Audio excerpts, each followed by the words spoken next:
I am sorry. Are you okay? Podcast is intended for mature audiences. The views and opinions expressed are those of the panelists and do not reflect in any way those of the podcast partners, sponsors, or affiliates. Enjoy. Hi, this is Michael Buffer, and you're listening to the Voice of the People. Let's get ready for Boxing Voice. Every day I'm hustling.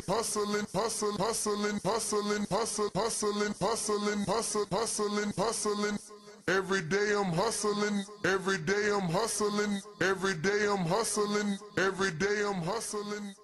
12 years. I never expected it to turn out like this. TheBoxingVoice.com. Shout out to the community, man. I appreciate y'all. What's happening, people? Info Joe, Los Angeles, in the building. Adrian, the problem wrong, the man from the frozen tundra. Keem, straight out of Florida. Liz Lowe, Decatur, Georgia. You already know what it is. It's the Queen, Martha K, Detroit, stand up. David Maldonado, New York City. Yo, Nuts, don't cut me off, man. Don't cut me off. King Amin of Essex, catch me for them championship rounds. Big Super Mac, Plainview, Texas. Davidian in Buffalo. God bless you all. In Jesus' name. Without y'all, it ain't nothing. Without the callers, it ain't nothing, man. Bad Girl, TKO, San Diego, California. Big Fish, Vegas, Palm Beach, Florida. Detroit, the Incredible, straight out the ATL. James Benitez, Huntsville, Alabama. It ain't hating, it's just the truth.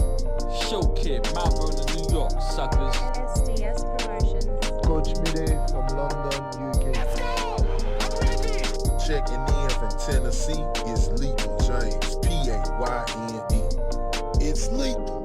Line 6 Reed, just spreading that boots gospel. Bo from Bama, only in America. Well, I'm a true attestation to the American dream. King Born, Crown Heights, Brooklyn. You heard? 4 chicken wings and french fries, breakfast and champions. Let's get to it. JT, New Orleans, Louisiana. Stuff like that. Yo, TVB, this Coach J-Mac. New Orleans, Louisiana, 504, baby. What have you? C. Y. E. California. Like the video, subscribe to the channel, join YouTube members and Patreon for some. This is the #1 pound for pound and 2-division champion, Marvin the Tank Furman from Dallas, Texas. LV Southern, from DC to Stunt City, Bomb Squad. Brandon Maurice, a.k.a. the AJ Trucking, straight out of Cincinnati, baby. Madback 100, U.S. Virgin Islands. Chickarelli, Hollywood, California. Louis Reyes, Boston, Mass. Yo, drop that SDS shit, This son. message was brought to you by SDS Promotions. The voice of the people. There is no equal. You can add Nestor Gibbs on Skype to be part of the conversation. TheBoxingVoice.com. As I always say, please make sure you push the thumbs up. Share this in every episode of the Boxing Voice podcast. This is TBV for life. If you ain't on Patreon, that's because you're stupid.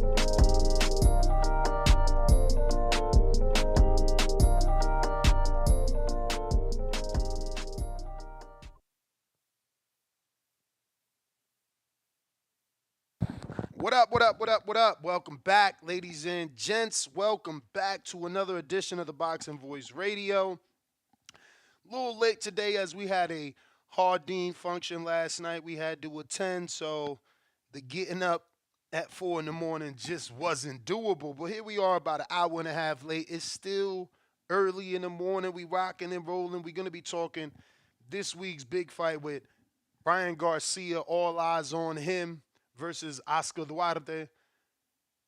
Bernard Hopkins, Oscar De La Hoya, they believe someone's getting knocked out. Someone's going to sleep tomorrow night. But there was a lot that took place at the press conference. Ryan had a lot to say, and looks like everyone had a lot to say to each other. So we're going to give you the opportunity, obviously, to call in, voice your opinions on what it is you saw yesterday, give your recap review of yesterday's press conference, and obviously any last minute predictions you'd like to make, you can do that right here on youtube.com/The Boxing Voice. Of course, phone lines will be open, so anybody could call in. Twitter Spaces is open. Discord is open. And we're going to be talking and breaking down the Ryan Garcia fight and press conference. A lot took place, man. And you could tell that young Ryan had a lot on his mind and that he wanted to get it off his chest.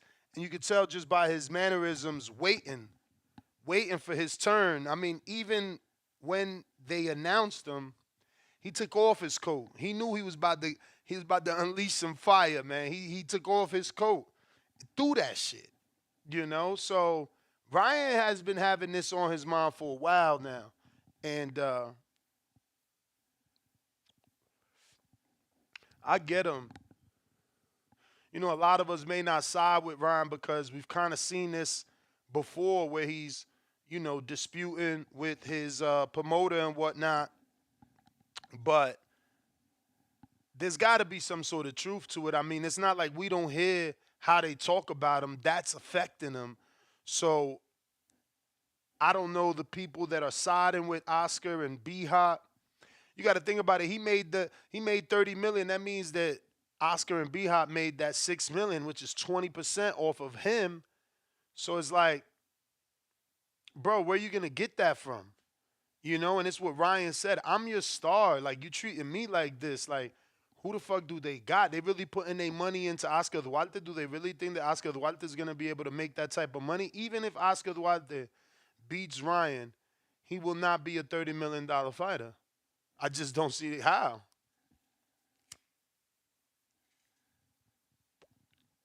He's got a great personality. But just beating Ryan doesn't make you Ryan. Beating Ryan doesn't give you his social media following. It doesn't give you his fan base. So, I'm a little skeptical as to what is going to happen and what Golden Boy believes is going to happen according to Ryan, right? According to Ryan, Golden Boy is back in Duarte. I mean, you can hear it throughout the press conference. They're calling Duarte the real Mexican. Born in Mexico. And it's like, bro, they taking hella shots at they star in front of his face. And it's like he said, you didn't say nothing in no language I don't understand. You talking English? Well, guess what? I get that. You talking Spanish? That too. So there's definitely big trouble in Little China.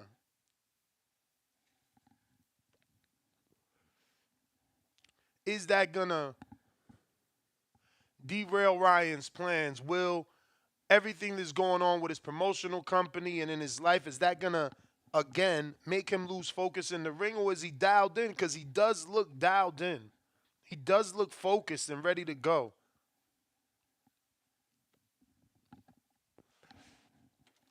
He certainly looks like he wants to make a statement this fight. He's talking like it. The only thing I didn't like is that he said, and again, he knows what we don't know. But he feels that they tried to do this with the Romero-Duno fight. They thought Duno was a star. I don't know if that's true or the case, right? Because it's like, bruh, after you knocked out Duno, I pretty much believe Frank knocked him out too. It's just been like a knockout spree. Like, how, were they thinking he was going to beat you and be the next Filipino star? My man can't even get a legitimate win recorded on his record, right? So, I don't know. Ryan could be a little bit nervous. He could just be paranoid. Obviously, he's going through whatever it is that he's going through. He doesn't trust in his handlers. And I can see why he may feel the way that he feels. But that doesn't mean that it's true, right? It doesn't mean that it's necessarily true. So we are going to open up the phone lines. If you're interested, you want to call in. Discord is available. Twitter Spaces is also available. We're talking the Ryan Garcia press conference with Oscar De La Hoya as things got a little crazy yesterday. And they've been making the rounds, man. They've been making the rounds in terms of promotion, headlines. I got here, Oscar is talking here about Ryan. And we'll go ahead and play this. And this is in Spanish. So, again, you can see why Ryan will get upset. Credit Fight Hype for catching this scrum.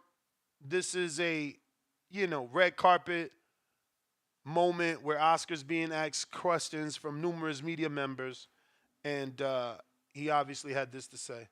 No me sorprende para nada. No me sorprende para nada porque él tiene una mentalidad de niño. So far he says, no, it doesn't surprise me at all. It doesn't surprise me at all. He has the mentality of a child. ¿Y qué pasa cuando le quitas un juguete a un niño?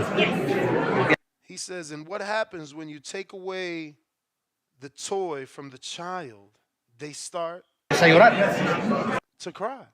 Yo creo que obviamente no dice que yo le quité un juguete. I think obviously he's not saying I took a toy from him. Pero no es maduro de la cabeza. But he's not mature. Yeah, I mean I could finish translating more literal, but you really don't translate like mature in the head. I guess that don't make sense in English. Yo creo que esta pelea va a ser una pelea difícil, fuerte, y veremos cómo va. I think this fight is going to be a difficult fight, a strong fight, and we'll see. Reaccionar. What was that last part? Reacciona. So he said how he reacts. We'll see how he reacts. Nada, este es un negocio. Este es un negocio. This is a business. This is a business. Yo voy a ser promotor por el resto de mi vida. I'm going to be a promoter for the rest of my life. Un Ryan Garcia, peleadores pelean por 10 años, 15 años. A Ryan Garcia, fighters in general, they fight for 10, 15 years. Sean campeones mundiales, sean héroes, leyendas, se retiran. Whether they're world champions, heroes, legends, idols, they retire. Pero yo como promotor, no me sorprende. Okay, so we got to go here, and then we have to, I think, do this. Promotor, yo voy a hacer mi trabajo. Es todo. He says, me as a promoter, I'm going to just do my job. I'm going to be here. So now he's going to switch to Jaime. But there are videos like this throughout the internet, right? Everybody that had an opportunity to interview Oscar and interview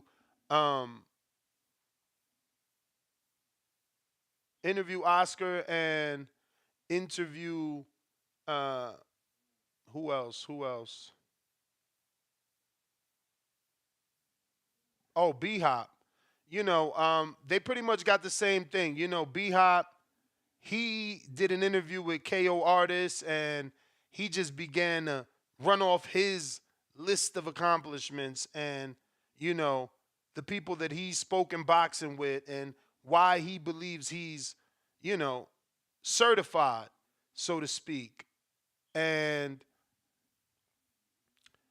I didn't get that. I'm like, bruh, you going to let Ryan get under your head or in your head, excuse me. He knows his legacy is solidified, and Ryan does too. But I don't know. I just think that B-Hop and Oscar are handling things wrong. Now, we don't know all the insides, right? We don't know the ins and outs of everything, so we don't know how upset Oscar and, Bernard are with Ryan. What are the ins and outs of their dispute? That obviously we do not know. But again, outside looking in, it's not a good look. If you're a young fighter watching how they're clowning Ryan, how everybody's making a joke out of Ryan, how he doesn't really have a team. I mean, how do you sign up to Golden Boy? Like, how do you sign up knowing that the biggest fighter, one of the biggest fighters in the last 10 years is getting shit on? Now, I didn't say accomplished before people start ripping me. I didn't say he's accomplished. I didn't say he was a great fighter. I'm just saying he's still one of the biggest fighters in boxing in the last 10 years. And he's consistently in these sorts of situations where he's feeling underappreciated. And I don't get that at all. But if you're watching this on YouTube, don't forget to hit that thumbs up. Go ahead and subscribe to the show. Right now, we are at 184,000 subscribers, 459. So we're almost at 1845. And we need you to go ahead and tell a friend and tell another friend to subscribe here to the YouTube channel. Discord and Twitter Spaces are available for anybody that wants to call in, voice their opinion. We're talking yesterday's press conference. It got a little crazy for sure. B-Hop and Oscar certainly saying some things. The relationship I don't think is repairable. I believe, when Ryan lives out that contract, he will be out. He should buy it out though, right? Like, I mean, 30 mil, I'm sure they took a nice chunk of that, but that should still leave you with enough to buy your shit out and do your own thing. And maybe because of his popularity, because what the Zone seen that he did on Black and White with Tank, he could probably get his own DAZN deal without Oscar, the same way that Canelo did, right? Get your own DAZN deal, structure it, and then just have a working promoter to be in charge of your shows. And I'm sure Eddie Hearn would love to be that guy. Whether Ryan is doing his own thing without a promoter or whether Ryan, has a sit down with Eddie so that Eddie takes over and Ryan remains on DAZN, I can see something like that happening in the future. I just don't know, right? There's always verbiage in the contracts that state if they get you a title shot, there could be an extension in the contract, So there's been a lot of whispers of him and Tio, that's a belt. Him and Rolly, that's another belt. Him and O'Hara Davies, that could have been for an interim belt. So I don't know what that verbiage is in his contract. Obviously, he has a great team when it comes to the legal side, and that's how he made all the money that he made with Tank, and he was able to get that fight done. But again, is there a contract extension if he wins a world title under that Golden Boy banner? Because then that could definitely slow down the departure of Ryan Garcia from Golden Boy. Because at this point, let's be real, like, why are they even together, right? Like, they can't play nice in public. Like, this is the most upset we've seen Ryan visibly at a press conference, let alone his own. So, yeah, I mean, pretty weird. Pretty weird, But Oscar did say, I think it was Oscar or Bernard, and he basically labeled it as promotion. It's promotion, which, in a way, it really is promotion, right? Like, it's got people talking about it, Everyone's wondering who is this Oscar Duarte that allegedly is being backed by the Golden Boy, higher-ups. Who is the guy that they're picking against Ryan? It'll probably make people tune in. I know that I was already locked in, I was intrigued in the matchup. I do believe it's a good matchup. I do believe it'll bring out some good in Ryan. And he seems so focused, that,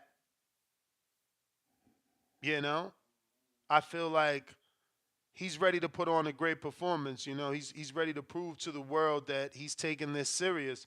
I think he wants to live up to the potential, With that sort of platform that he has, that sort of fan base, it's hard not to get these questions, asked to him on a daily.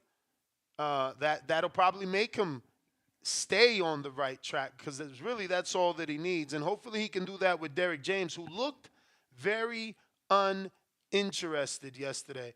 But so did Ryan until, it was time to, quote unquote, blast Bernard Hopkins and Oscar De La Hoya, let's be real. But he took aim at Bernard because Bernard said he would need to watch this fight and assess whether or not Ryan would continue to box.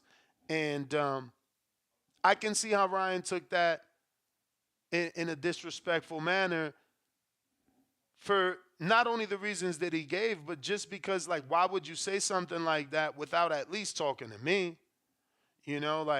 Tell me how you feel firsthand. Don't let me read about it. And then maybe you and I could have had a conversation where it's more like, okay, B-Hop, I'm going to show you this fight, But I don't think he was given that opportunity, and it's got him upset. I just hope that he can use that fuel, turn that into fire on fight night, because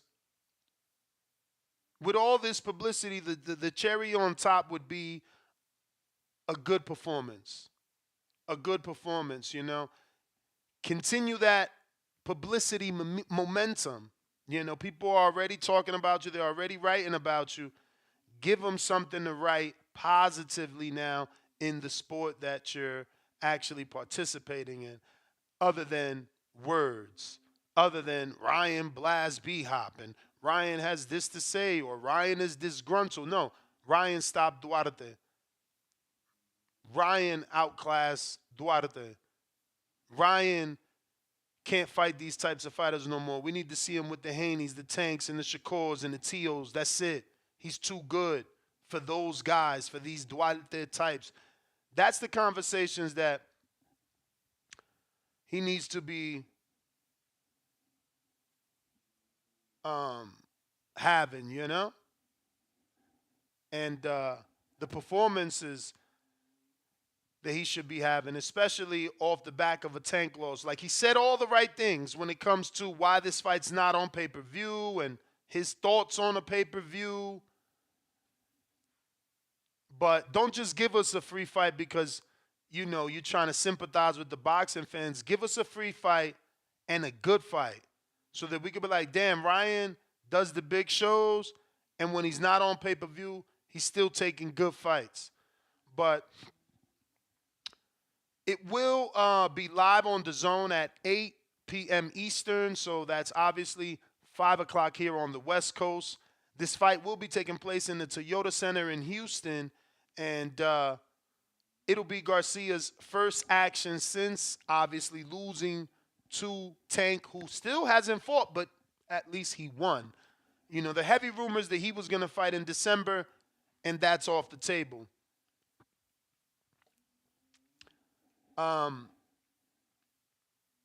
We all know, that Ryan's performance his last time out, it really wasn't the best. He's got a couple rounds in that Tank fight where he showed us he wanted to fight, but the outcome, the results, those are echoing through the sport of boxing louder than the attempt in the first couple of rounds. So, the lone money maker of Golden Boy definitely needs to be ticked on and do the right thing. Do the right thing. Put on the right performance. And again, keep that momentum. Now, Oscar Duarte, he is 26-1 with 1 draw, 21 KOs. He's a decent fighter, and I think he can make a great fight for however long it lasts. If Ryan's power is anywhere what we think it is, he should be able to clip Duarte coming in with a nice left hook. Not because that's his bread and butter, more because styles make fights. And when Duarte goes to that body, hopefully, Ryan can time him correctly and put him out. We have to say that obviously Duarte has won 11 fights in a row since he lost that 10-round split decision to Adrian Estrella back in February of 2029. Adrian Estrella, no one to write home about, went on to lose a bunch of times after beating Duarte, but lost to good names. Tony Lewis from Canada and Dimitri Salida fighter who we just seen quit on a stool, Urshigev, both beat him, and he got a win versus Jose Guadalupe Rosales, and now, he hasn't fought since. Duarte, on the other hand, 11 straight wins since that fight, and this will be his first time moving up as well. He had never fought that high before, so hopefully his power carries up. It should. He was already a big puncher. He's cutting to make weight, whether he's struggling or not. It's a process, and hopefully not having to cut down that extra 5 would give Duarte more power or decent power.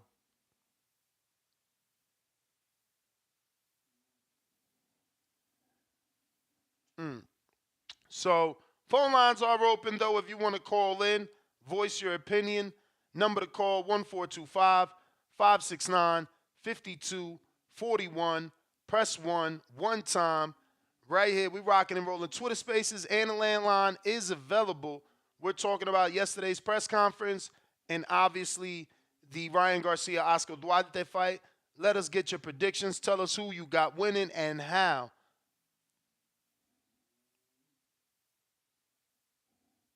Remember to rate us 5 stars on iTunes. Subscribe to youtube.com/theboxingvoice for the latest and greatest interviews with your favorite fighters. Looks like we got Venom on a check-in. What's up? If you're on Twitter, let me get a retweet so we can get some callers. See a lot of listeners, no callers. Venom, what up? Yo, you hear me? Yes. All right.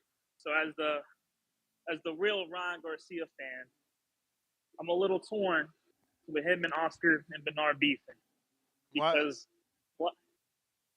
But go ahead. I was just gonna say, why is that?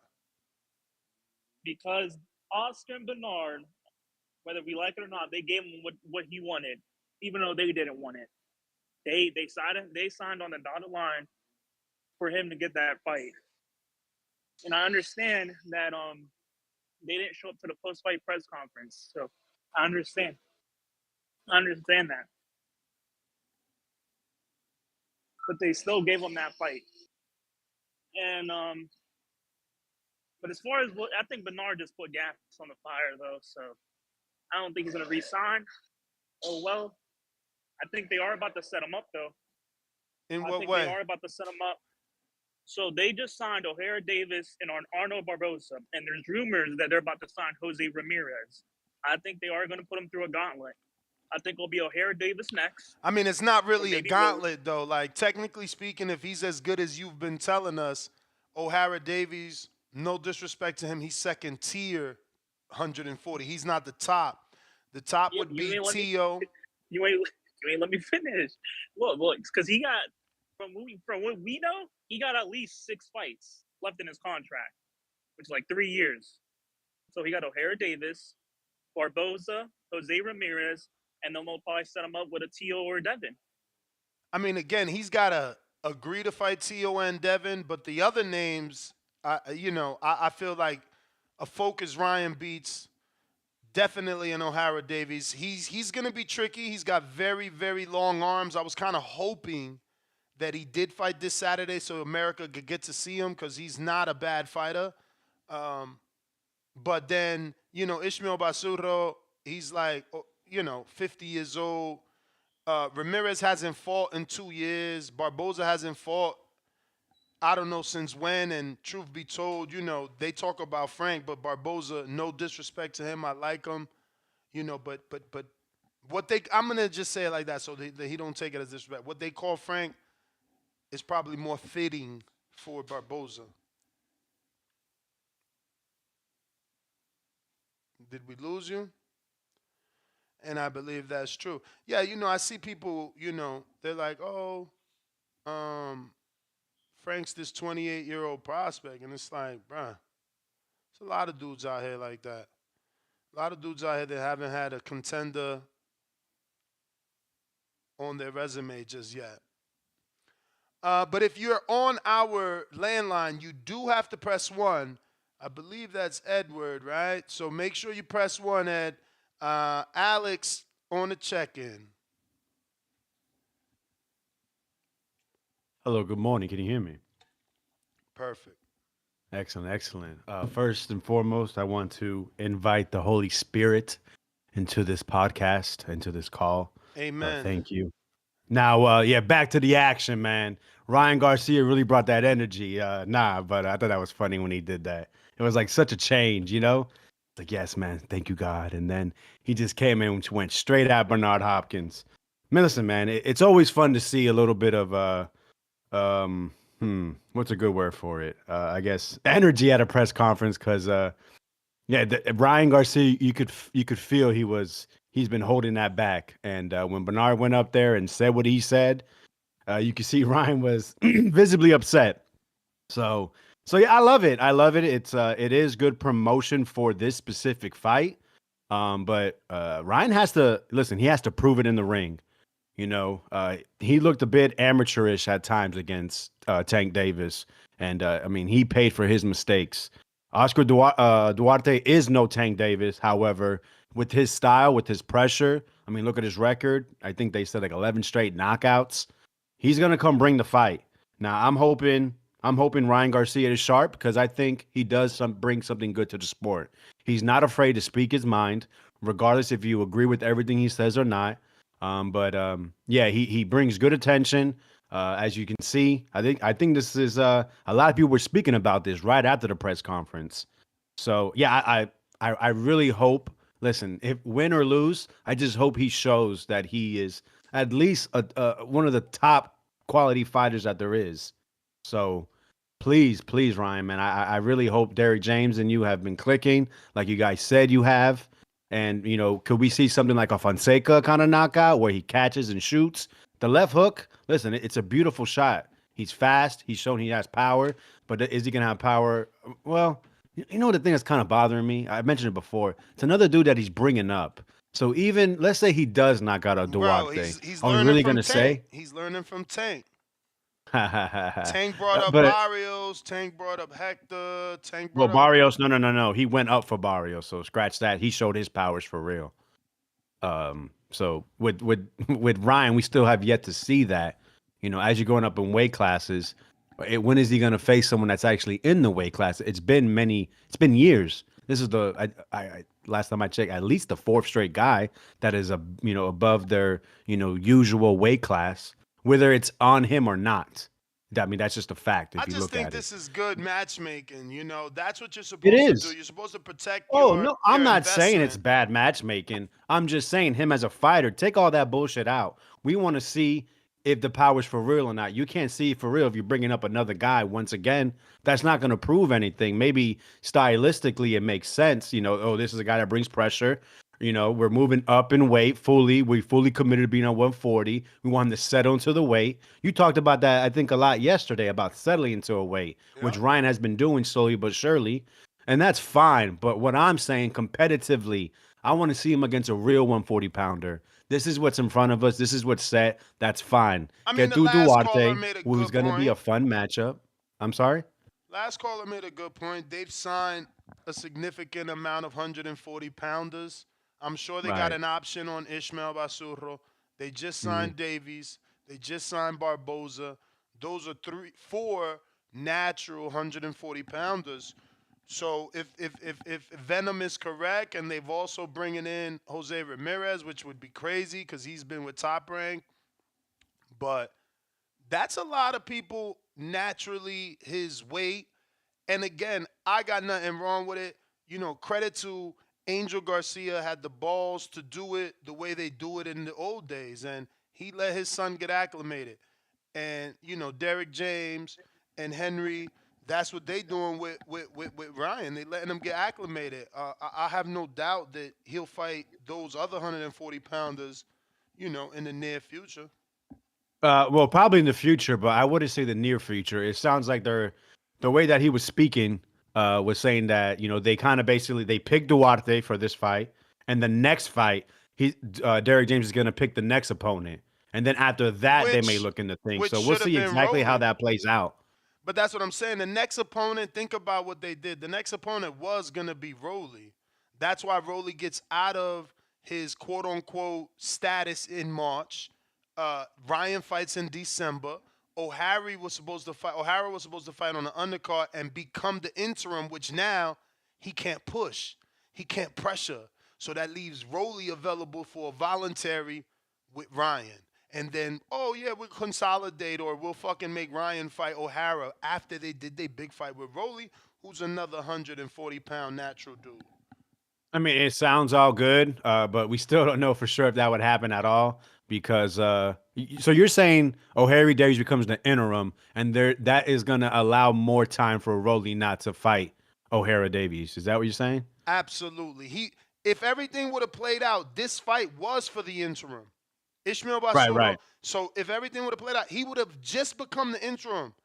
Like, believe me, they was going to give Rolly off of quote-unquote injury a voluntary, bro. And then that voluntary was going to be Ryan. There's no doubt. I bet you it'll still play out that way. They're just going to put O'Hara on the undercard and give him an interim shot again. Well, like I said, time will tell. I'm not exactly sure what they're doing with Ryan. And, like I said, this is probably good for the short term. But, I mean, like you alluded to earlier, like, as a fighter looking to sign the Golden Boy, how is this looking? Like you said, this is the top dude, a guy that seems to be mostly likable, just with everyone that's actually around him. A dude that is seen that's bringing dollar signs to your promotional, outfit. And this is the way that you guys are interacting. That's not really where I want to go, especially if I feel that I'm on the cusp of stardom. So, yeah, I'm not exactly sure where they go from here. But, most people have short-term memory. So, did you they go, they throw some money at it, they stop talking, and, they just play their contract out and kind of see how things play.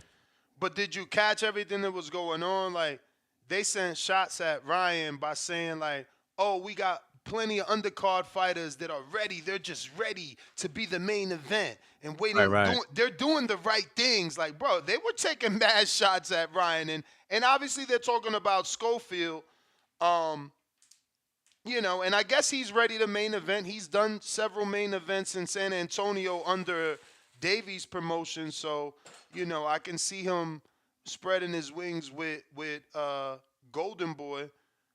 But I don't know that he can carry it for Golden Boy the way that Ryan did. I can see some big fights with Schofield, don't get me wrong. His father's got a personality.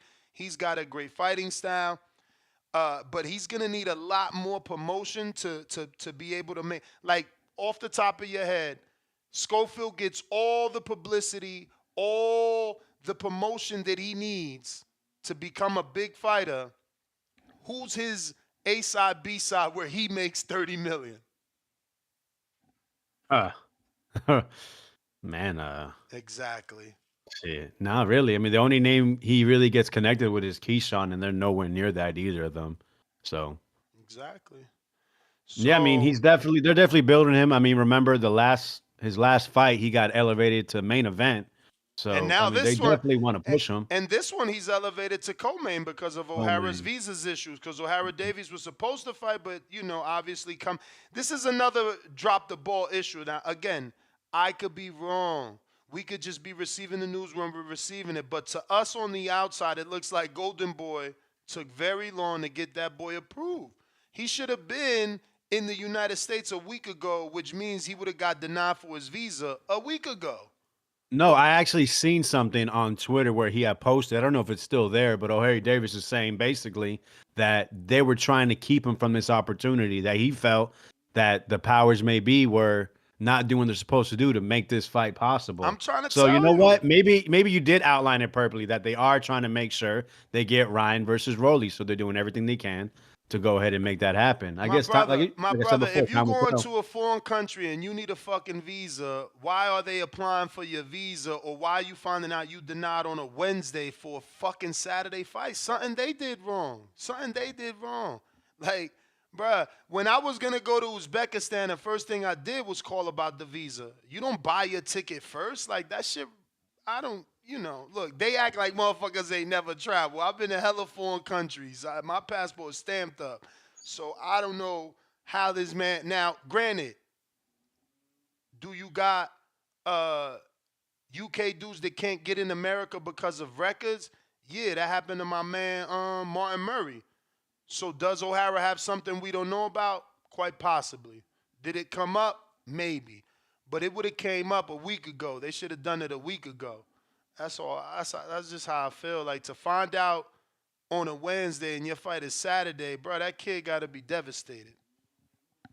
No, for sure. Well, all right, I'll go ahead and get off, Ness. I appreciate the time, and lastly, just most praise to Jesus Christ.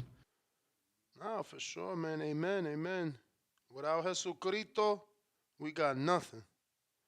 People's Champ. Yo, TVV, how's the audio? Crystal clear? Yeah, you good. Yeah, shout out to all my blue collar workers out here on they grind, man. Shout out to the whole TVV community. Ryan's about to lose. What? I'm going You Duarte. picking upset? I'm going Duarte, man. But you picking I'm up going Duarte's Duarte. based off skill or based off body language and everything that's happening in the media? I'm going off I think his style is all wrong for Duarte. I think Duarte's style is all wrong for Ryan, for one. I'm not sure Ryan can take a punch, for two, and Duarte can crack, and I don't think he's focused. So all this culminating, then it's a little revisionist history.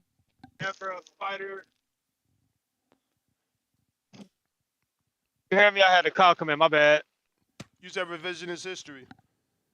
Yeah, revisionist history. Last time a guy, had this type of situation with his promotional company and was more so focused on his riff with the promotional company more so than the fight, it was the T.O. Cambosa.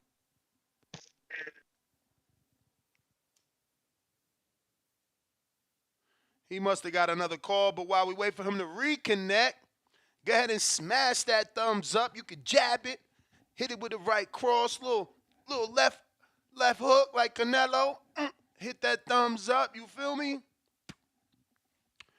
If you haven't already subscribed, go ahead and do that too, man. We're trying to get to 185,000, even though the long goal is 1 million. Brandon, is you there?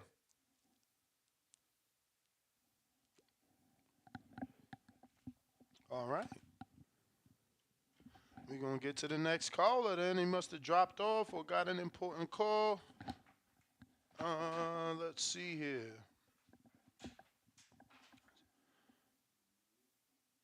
Brandon, from Brandon to Brandon. Hello? Hello. What up, bro?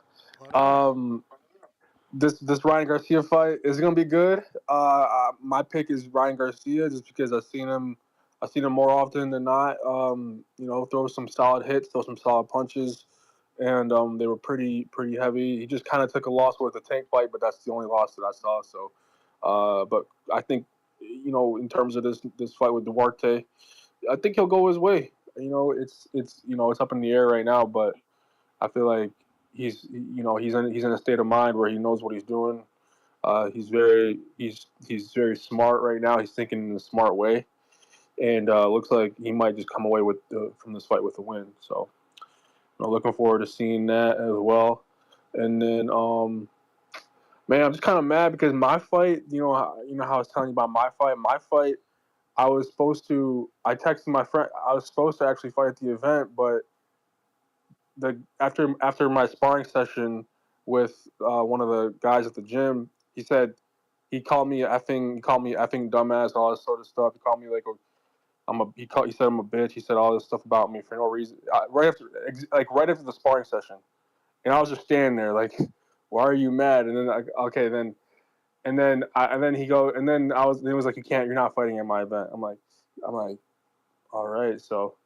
And then so I just texted him. I just texted not him, but not the guy that I sparred, but my friend that's there that set me up with the sparring match.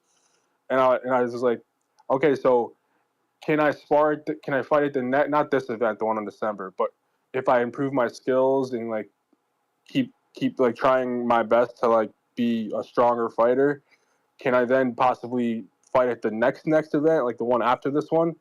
So I'm waiting to hear back from him because I actually want to fight at an event. I just didn't know the rules because during the sparring match, I did give up too quick, which I shouldn't have. I wasn't hurt. I wasn't dazed. I wasn't knocked out or anything at all. I just said I give up, but I didn't know you're not supposed to do that. To be honest, like that's what I was trying to tell him, but he just kept calling me effing dumbass, effing. He called me a bitch like 30 times. I don't know why, but I didn't know what that was. You need to find another gym, bro. It's not a good gym. But they have like a lot of people that come to the fights though. Like they have people that pay $25 to come to the fights. So it's not a good gym. You're right, man. You're right. You're actually right about that. I don't even train at that gym. I train at a much better gym, with coaches that are very nice, very smart. My coaches didn't even want me to spar. They said like you can't. They said if you want to spar, you have to sign up for like this boxing license thing, and you have to do all these. You have to pay like $200, and then we can spar. But the sparring won't even be real sparring. It'll be just training to help you become better, and then nothing will happen. Bad will happen to you. But it's not your time. Yeah, just keep taking the necessary steps, bro. It ain't it doesn't happen overnight. C-Dub.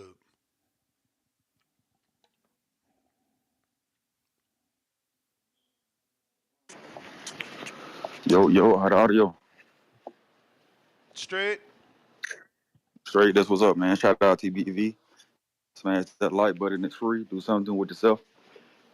Yo, I think Ryan did it, man. Like I said, I think this, like y'all been saying, man. I think this is publicity. I don't know if they mastermind this. It's just crazy for me to think this as a coincidence. Like Vega was saying, man, call it a year. How you got your best earner. This is your best earner, and you have this type of relationship. And then like some people don't see all the shots they've been throwing at Ryan. They're like, Ryan, he shouldn't be throwing these shots at the legends. I said, bro, y'all ain't been seeing what they've been saying about him. Like you said, like Bernard didn't have to say them things without talking to Ryan first. What you saying that he's not going to fight anymore if he don't look good? And then we trying to change the sport of boxing and get fans to not throw fighters away. But you got, and that's why I mentioned the Bobs of the world that threw that Elvis lose one time and now you gone. Ryan lost one time, now you saying he shouldn't box anymore.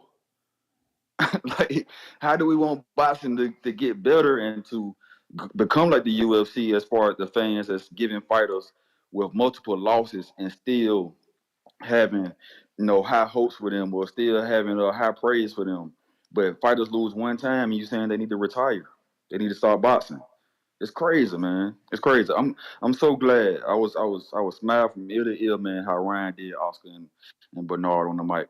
And then you can tell when Bernard said they call you a bluff, who he looked at, who he turned and looked at when he said boxing to call you a bluff. Ryan. People don't come on this. Look right we at here. him, bro. Look right at him. Look Like right.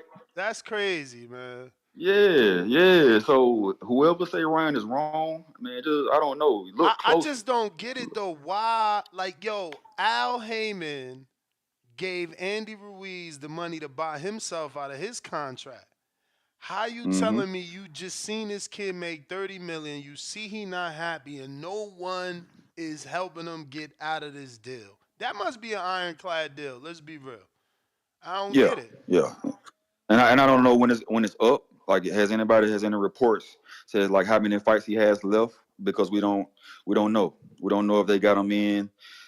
Man, I just remember last time the contract talks was going on was he was trying to get more because of his social media and showing that he just deserved more. And Oscar was saying how social media don't translate to pay-per-view buys, but ended up giving him that bump. Yeah, because he was So lying. He was lying. He was trying to hold Ryan back to make more money, which is crazy, man. It just show you that he already, on some sleazeball shit. yeah. So we know where Ryan's coming after if he's able to get out, man. We know he's heading over to the PBC. But the fight, I got to go look at a little Duarte.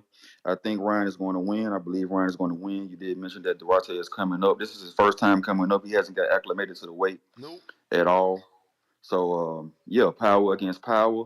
I think I'll take Ryan at the bigger weight. He has been there before. So but Ryan had the better pedigree as well. But you know, this guy has power and they got a puncher's chance. So Ryan got to come. So if he actually lands the punch, did he have his chance or do he still got another chance? We got to say Ryan can take the power too. He may get up. You know, Ryan got a hell of a chin. But dude say, I mean, like when he was doing his publicity or when he was doing his fanfare stuff content, the guy mentioned that he'll take a body shot or he'll rather do the body shot over a head shot. And then Oscar and Bernard just saying this guy's going to be the next Mexican star. You can tell, man. That's what I'm saying. I don't know if it's masterminded because I just can't. It's just no way I could fathom them saying and doing this to their highest earner. But especially after you lost Canelo, like you should be trying to do whatever you can to keep Ryan on your stable and to grow with Ryan. I But don't know. I'm hey, being man, told we trying to find out in the back end, but I'm being told it's not about ironclad. It's about would Golden Boy accept the buyout? But I didn't even think it would be that way. Like, why wouldn't there be a number on the buyout versus Golden Boy having to accept my buyout? Like, you work for me technically, so if I all right. want to leave, there should be a buyout. Like, I shouldn't be. I hired you. How the fuck am I stuck with you? That don't make any It sense. should could just be spiteful and pride. And that's No, I you get know. it, but I mean, what yeah, I'm saying is like, how is the way out of it for you, the person I have an issue with, to have to accept for me to buy my, like, it don't make no sense. Like, that should just be part of the deal. Like, everyone has a buyout, regardless of right, friction. Like right, as a right, promoter, I shouldn't have the right to say no. C Dub, I'm not accepting your buyout. Like, what the fuck does that mean? How does that work? right. And that's alarming. And like you said, it don't make no sense. So Yep. we'll see how it play out. We'll see how it play out, man. Shout out to Ryan. Shout out to standing up for yourself, man. On the mic, in front of everybody, to your peers, to the people you look up to. When they don't respect you, hey man, you gotta She does give respect to my get turn. respect. C Dub, but Yo, that is the everybody, time, man. Appreciate you. everybody need to like the video, subscribe to the channel, and join YouTube members and Patreon for something. I feel like De La Hoya and B Hop, they being disrespectful as fuck. If anything, they should be thanking that dude for helping gross that money with that Tank pay-per-view, even though they wasn't on the winning side. Like, I feel like Bernard Hopkins, he just like a scum of boxing. He's just there, and I just don't like him at all, And I just feel like he don't bring nothing good to boxing. But I guess he a part of Golden Boy. But fuck that nigga. Like he can't like not be there. Like Ryan Garcia should have it. See if he could have it where B Hop ain't even there and fucking De La Hoya speaking on his mental thing. I'm like, nigga, you got fishnets in the picture. So no matter what the fuck Ryan Garcia did, it's still not worse than that. And I just feel like if those was my promoters, like at some point, man, they need to let that boy go if they ain't fucking with him. But the money is all root of evil. So they basically like low key fucking teabagging this nigga for money, you know what I'm saying? But then talking shit. And I just don't get it, you know what I'm saying? But as far as the fight go, I don't know shit about boxing no more. I'm about to just sit back and watch as a fan. That Duarte dude do look dangerous, but I ain't gonna play on nobody's skills because I don't know enough. But shit, shout out to you. That's all I got, Ness. Yo, shout out to Ryan, bruh. You know you a popular fighter. This is crazy, bro. Yo, some of our favorite fighters don't get these prop bets, but these popular fighters, they get a world of prop bets. Lord. They got all these fighter specials here, man. Ryan Garcia to win and round 5 to start. Ryan Garcia to win by KO, TKO in rounds 5 and 8. Ryan Garcia to be knocked down. Oscar Duarte to win and round 9 starts. So he's got to actually win in round 9, I guess. They got so many of those. Look, 3+ knockdowns in this fight.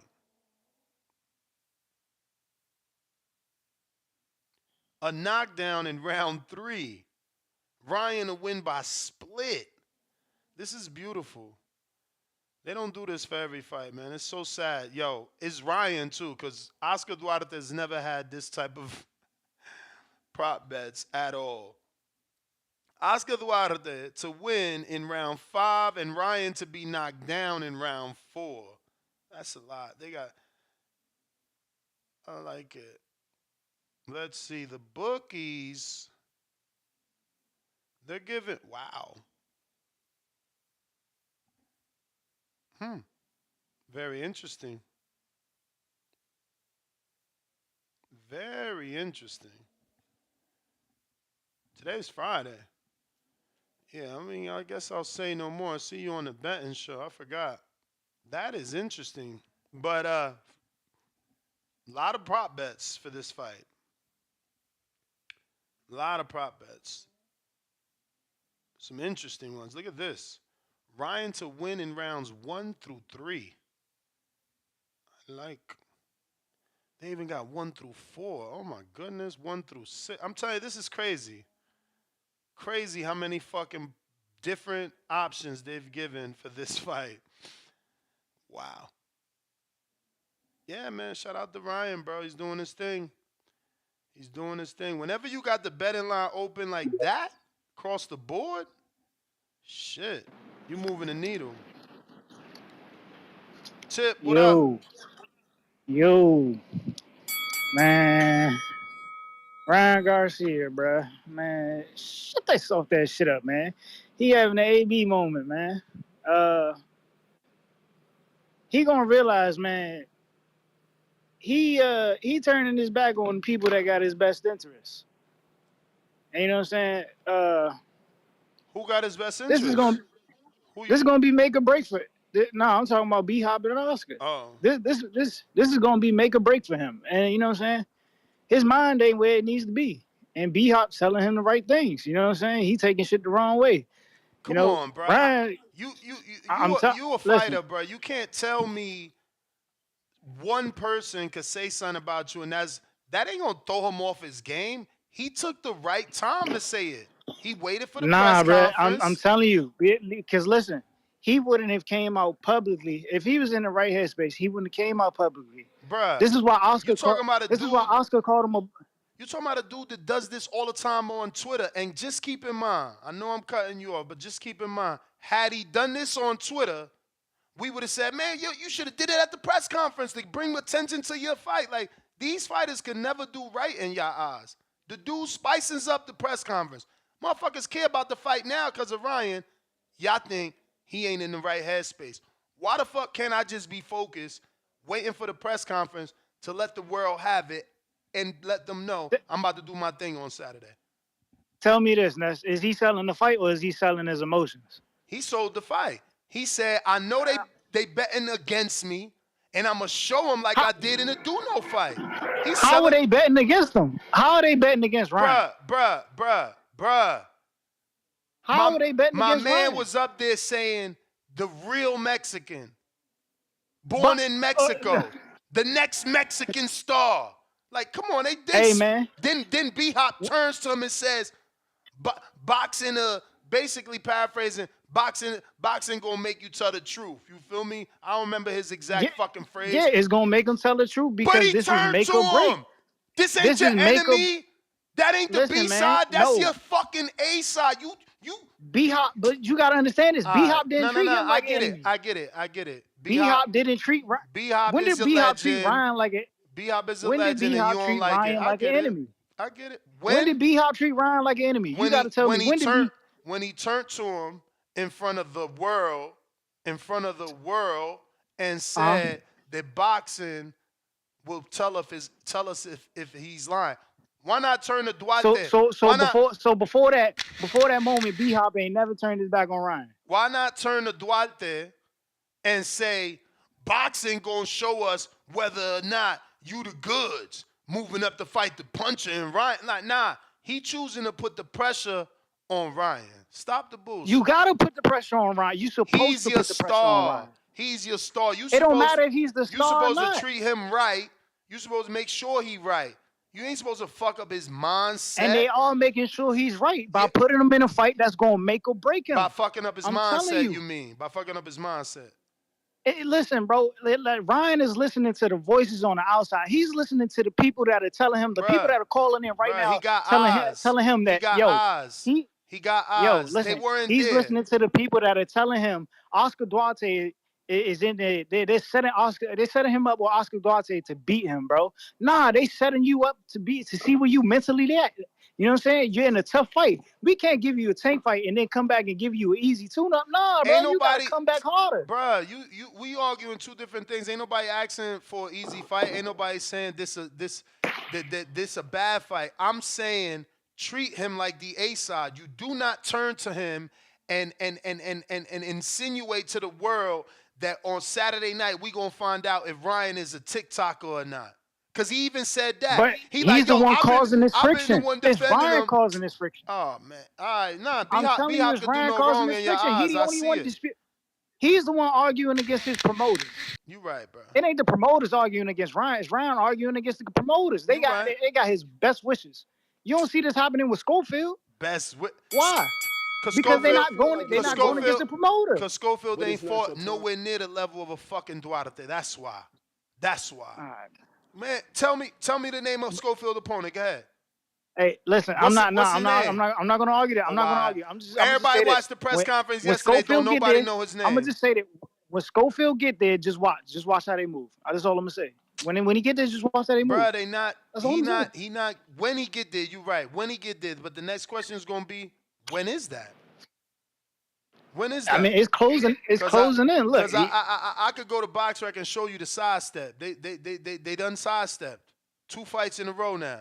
After Mercado, they ain't been on the same trajectory. You can't fight Mercado and then keep going to the left. You know what I'm saying? We ain't Beyonce over here. You fought Mercado, that means you got to go forward. You got to go forward. Mercado, he's some sort of former world champ, man. Some sort. Like, you can't do that.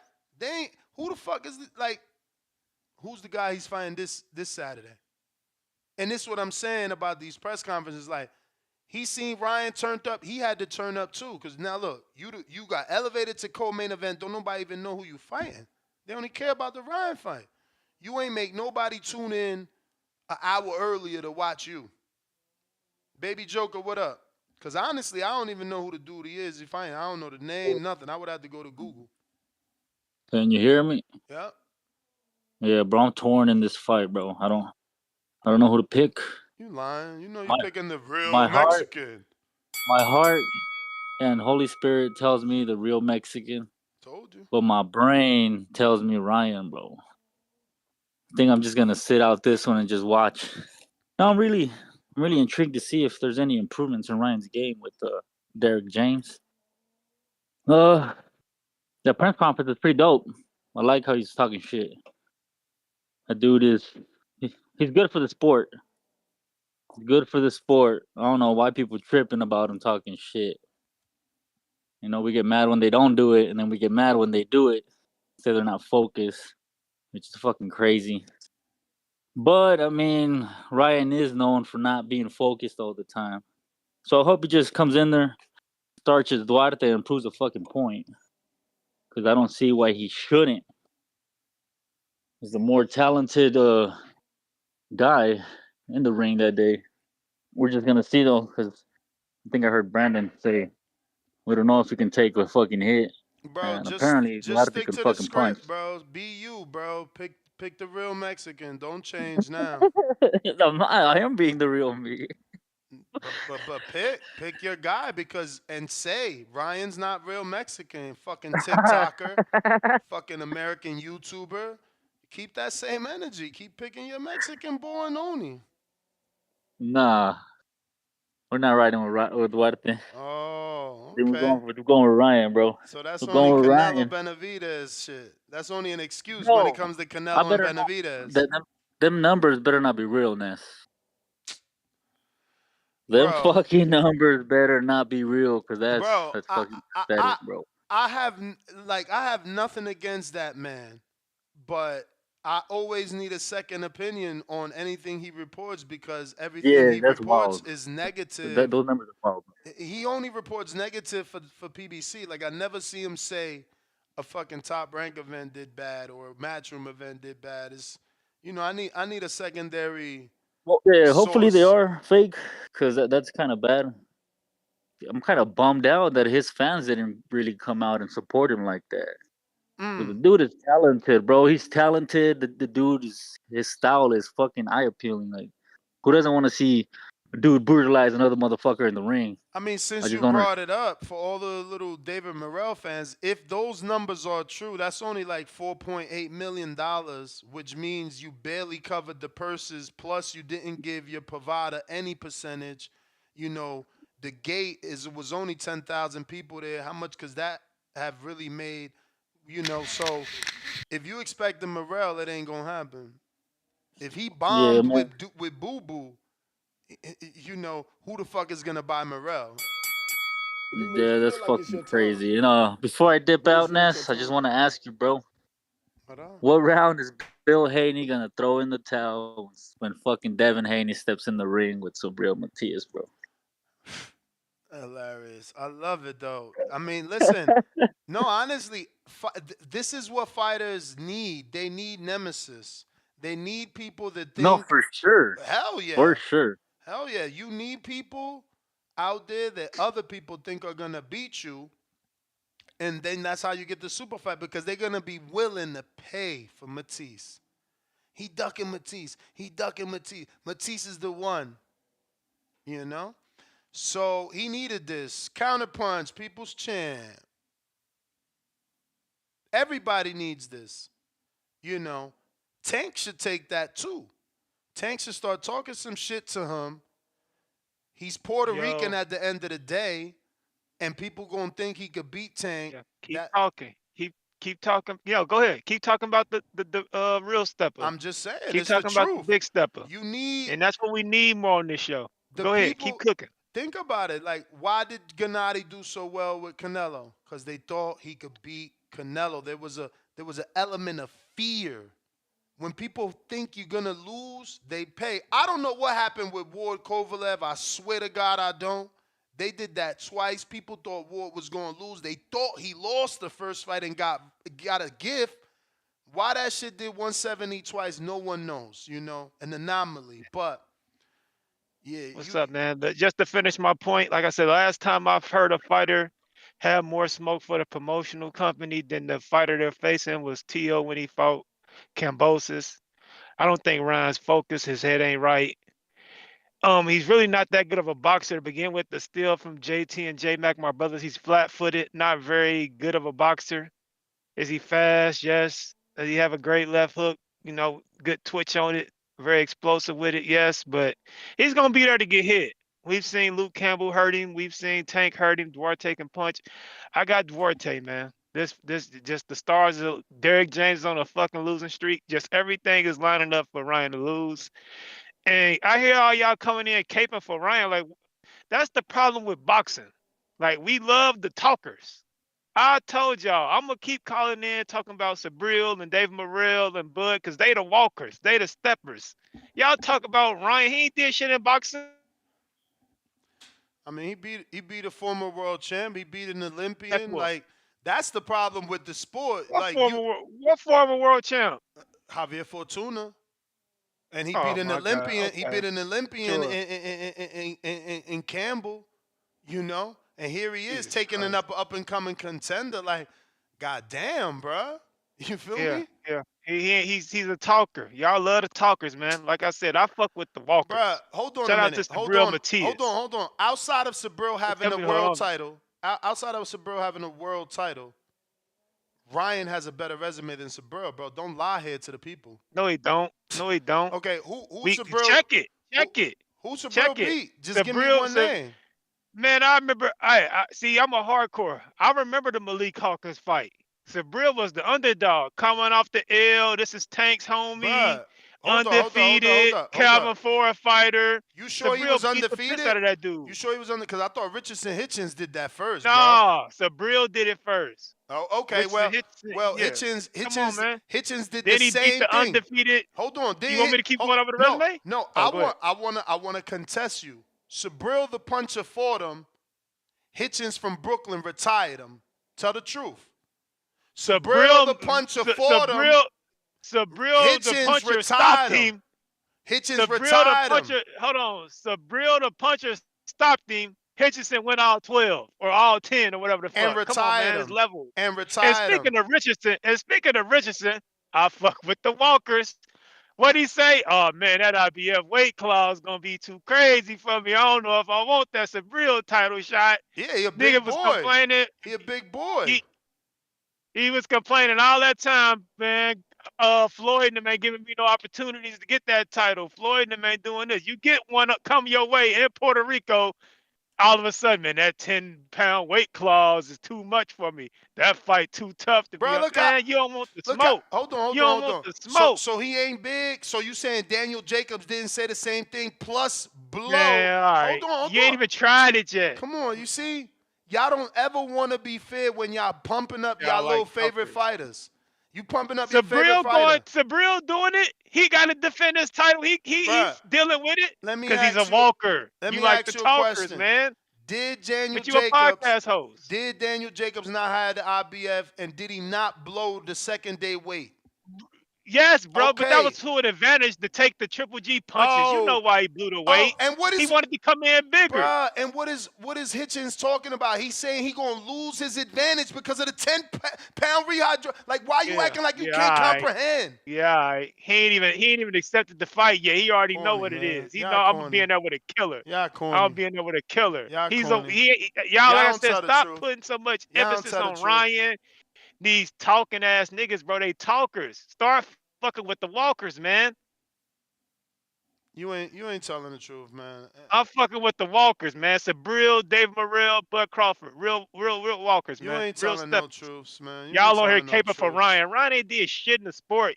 Y'all on here defending him. They told him not to go over there and get his ass whooped. They told him not to take the fight. He was gonna be big without Tank. He wanted to be a big boy. He get his ass whooped. Now they want him to coddle this nigga. We told you not to go over there and get your ass kicked. You went in there and looked like an amateur, bro. Fuck Ryan. Fucking bum. He'll never be B-Hop or Oscar. Ryan got a better He's a resume pretty than face. Sabril Matisse, and you mad. Now you calling Tell him him a to take bun. the fight. I bet you he won't take the fight. Now you Nigga call him a die in the bun. ring.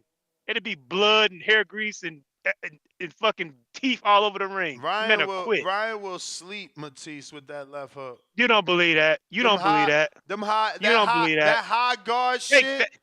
Come on, man. That's exactly what Ryan need. Just let Hey, him get can we acclimated. make a bet? Let him get acclimated. Don't you worry. Don't Hey, you worry. I want a pink slip. I want the pink slip to TVV. What Don't- is your what is your Don't what do you want forget- from me? Don't forget. Whatever you want versus the pink slip to TVV, nigga. When that fight get Don't made. forget that Mexico versus Puerto Rico is just as big as the green print. Don't forget Give a that. damn. Don't forget Man, that. Sabril will beat the fight out of that kid, man. You know that. I Don't don't just know be that. talking to talk. I don't know that. He'll beat the I fight don't out of know that kid, man. I don't know that. I know. He'll I beat know. the fighter. I know. He'll beat the fighter that you do know that. I don't. I know Ryan got the same amount of power. Do he got Sabril style? No. But he ain't got the same amount of power. Man, you crazy as hell. How many bodies? Bruh, How many bodies Sabril, he got? Hey, yo, bro, Sabril is beating people down. Ryan knocking people out. Like, tell the truth. Man, I'm going to let you go. I gave you too much free time for you to be Peace, sitting man. here Love lying. y'all, man. Love y'all, TVV. Go Bro, ahead. Why can't boxing fans ever just tell the truth, though? Two things could be true, right? Sabril could have power. Sabril could be dangerous. But to act like Ryan don't have equal power when he's the one sleeping people, he putting them out. You talking about Sabril retiring people. That's beatdowns. But whatever, it's not equal is what y'all saying. Okay, pretty weird, man. I'm telling you. Giovanni, what up?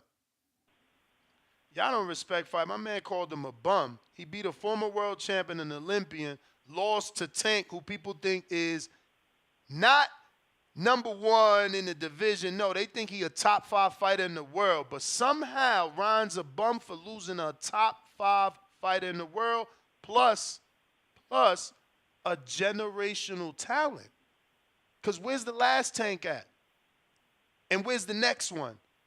But this is why the sport don't grow. You got these boxing fans that shit on Ryan for losing the Tank. Like 30 motherfuckers ain't lost the Tank. Giovanni, what up, man? Apologies. Going on, Ness, man. Tell you this much. Off the bat, how you said Ryan has a better resume than Matias. I don't think you're lying, though. I mean, let's be real about it. Like, Ryan does have better names on the resume. People can hate it all they want. I don't understand why people going off on Ryan. I feel like, Ryan, hey, look, shout out to him.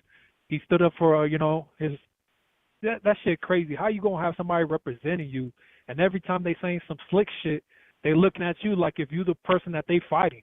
You know what I mean? That shit crazy. I don't care what nobody say. And then, but look, hey, like 2 days ago, I never got my chance to get on the phone. You know what I mean? I never got back in, but I had to address.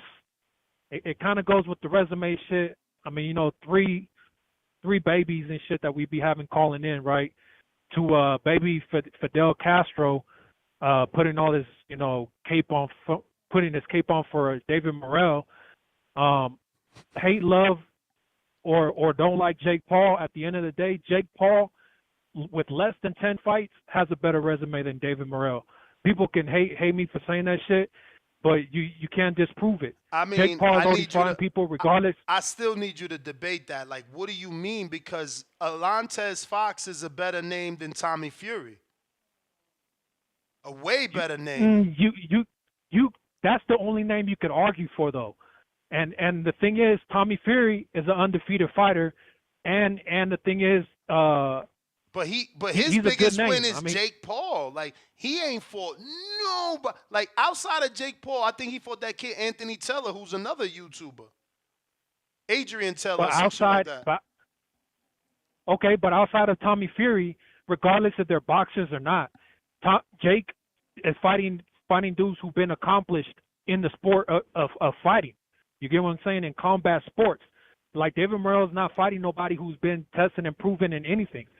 Like, you might have one tough name on the resume, but that's all I'm saying, because, that Cuban dude, he was calling in talking crazy, saying that David is ducking Morrell some way, somehow. But it's like, who the fuck has Morrell fought? You get what I'm saying? And then onto the other baby Joker, that motherfucker be tripping every day. I don't know how he's like, I'm stuck between Ryan and the real Mexican. Like, that just shows how much he plays off his emotions. Like, that dude be crazy with the estrogen levels.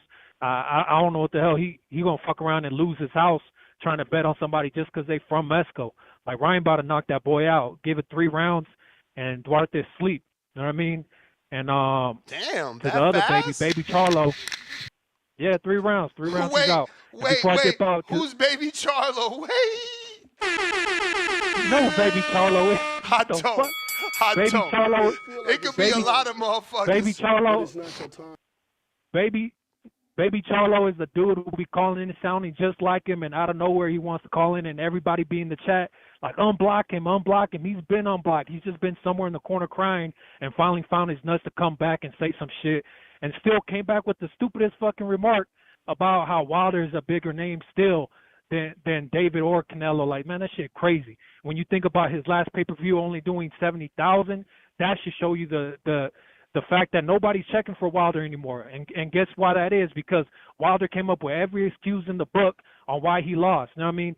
The gloves, somebody Bill Cosby'd his water. Fucking, he wanted the air conditioner set to 70 degrees, but it was 69 degrees, so it was too cold. The 20-pound suit was too heavy for his legs and shit. He can't bench press 20 pounds, I guess. I don't know what the fuck, man, but all I know is that he came up with every excuse in the book, and then after that, then wanted to cry because he knocked out his sparring partner, and then after that, showed up to this new press conference, talking about peace and love. I promise you I didn't want to cut you, but I gotta be fair. Lord, he went in. He went in. Malcolm, what up? Malcolm, give me 1 minute. Give me 1 minute. My bad, bro. Let me just address these super chats because I've been kind of fucking up. First super chat of the day is Zach Robinson becoming a contender. Zach, today's the betting show. Upgrade, champ. Let's get this bread. Eric Cruz, what up? Dallas, Irvin's area, $2. This presser really put this fight on the map. It sure did. We got Flashy Boy in the 313. Welcome to that contender level. Go ahead and upgrade, bruh, and let's get this money together. But don't forget to head on to the community page and drop a question for everybody that is already there that will be a guest on the show, so you can ask them a question before they come on. Supermax with the $2 says, I'm going to keep saying Ryan can't let it go to the cards. Okay. So he thinks it's going to be a robbery. We got Game Burglar, $5. Ryan grew up watching novelas. We like that. It gets us up. Mexico flag and the American flag. We got Jab Step with the $5 Canadian. Missed the beginning of the show. Why you think Oscar put that tweet out? Oh, about his instability? It doesn't even make sense. Let me pull that up. Oscar, again, pot calling the kettle black. Pot calling the kettle black just doesn't make sense to me. But it is what it is, right? It is what it is.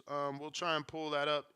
Let's see if he took it down, But Oscar, I doubt it, He's building $18 million houses out here in fucking Las Vegas. He's back on his game, So he's got several statements, right? Did he? Okay, maybe he pulled down that other one. Let's see.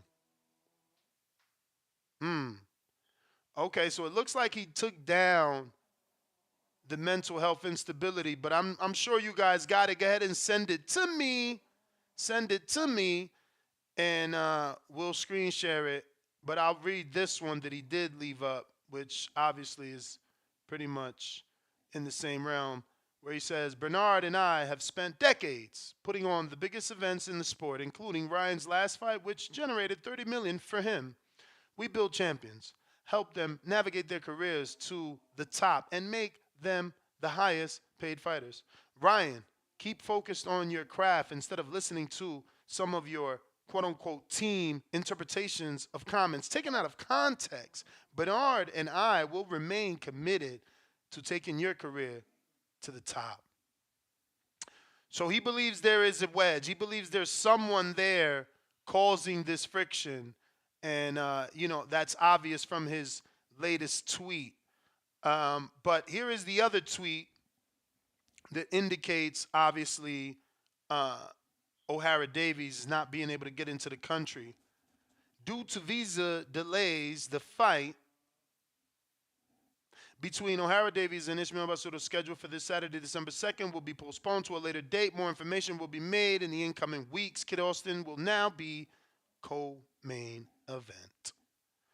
So we're going to continue taking calls. And if anybody has that one, let me see if Alex sent it to me. Because there is that other one that he must have took down. All right. No one has sent it as of yet.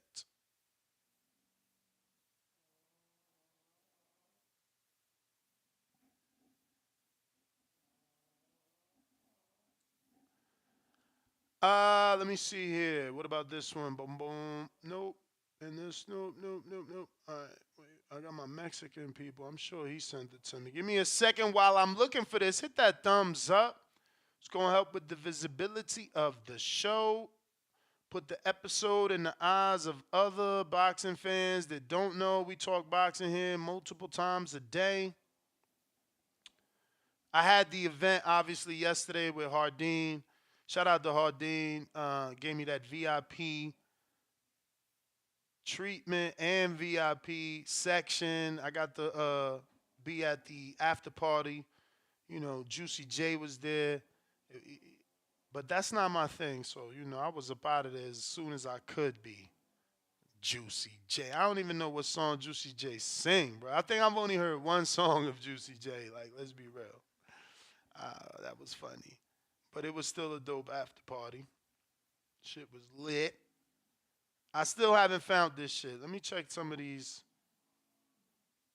Maybe one of these sites got it. Check my boy. Okay.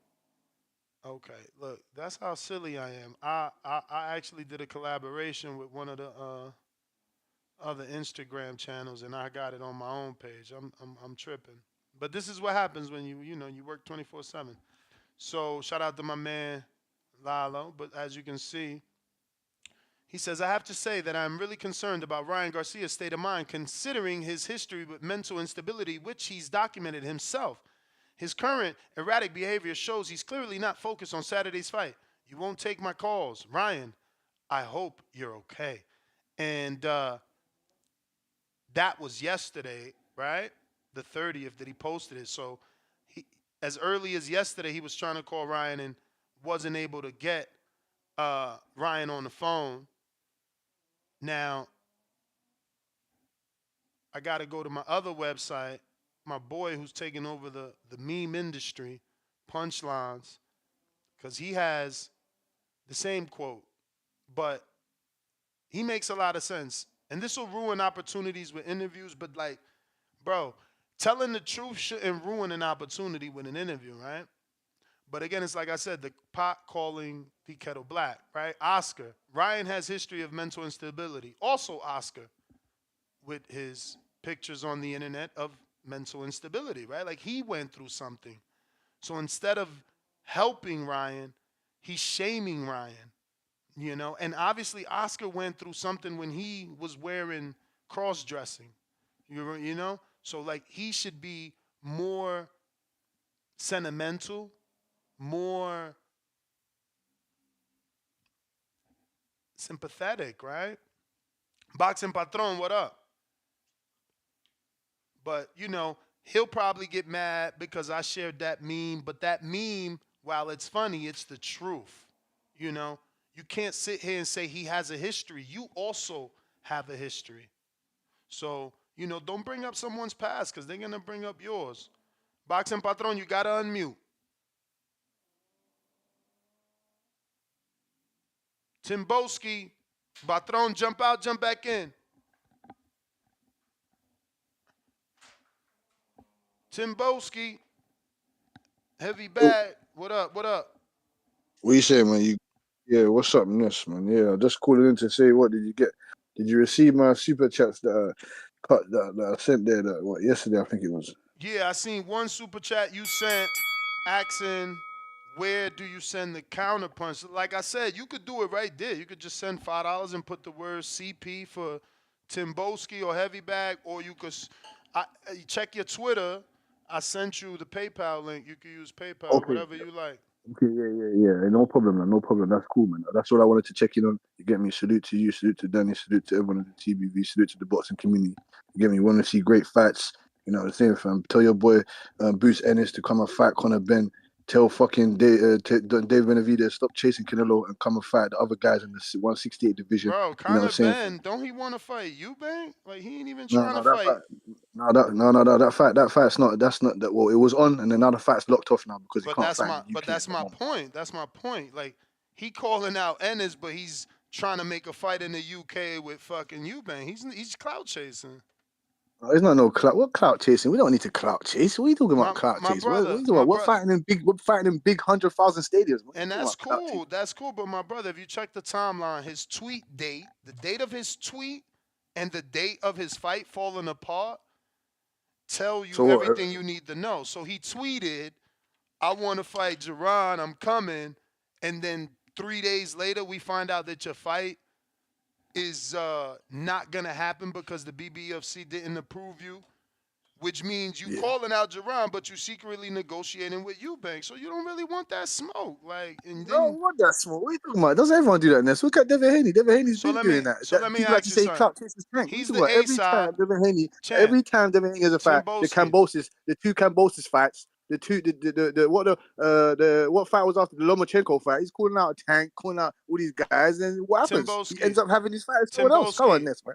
You know how this works. You said it yourself. He's fighting in 60,000 arenas, right? Well, send an offer, man. You the A Yeah, side. Ooh. I've never When? heard Boots not speak once about coming to England to come and When? fight the monster. Because he Come never on, man. got an offer. He can't talk about Okay. England when ain't Well, he's the nobody champion. over Well, there. he's the champion now. He's a champion now, right? Don't the champions send out the offers now? No. Think about it. Joshua sent Charles Morrison a $5.8 million offer. Send him offers. We'll come. He was clearly the A side though. That's different type of money. That's substantial changing. That's legacy No, set but money. I hear you, bro. I hear you. You talking dollar signs. All I'm talking about is the A side from England with no belt sending the offer to the American with a belt and offer. That's all I'm talking That's about. fine.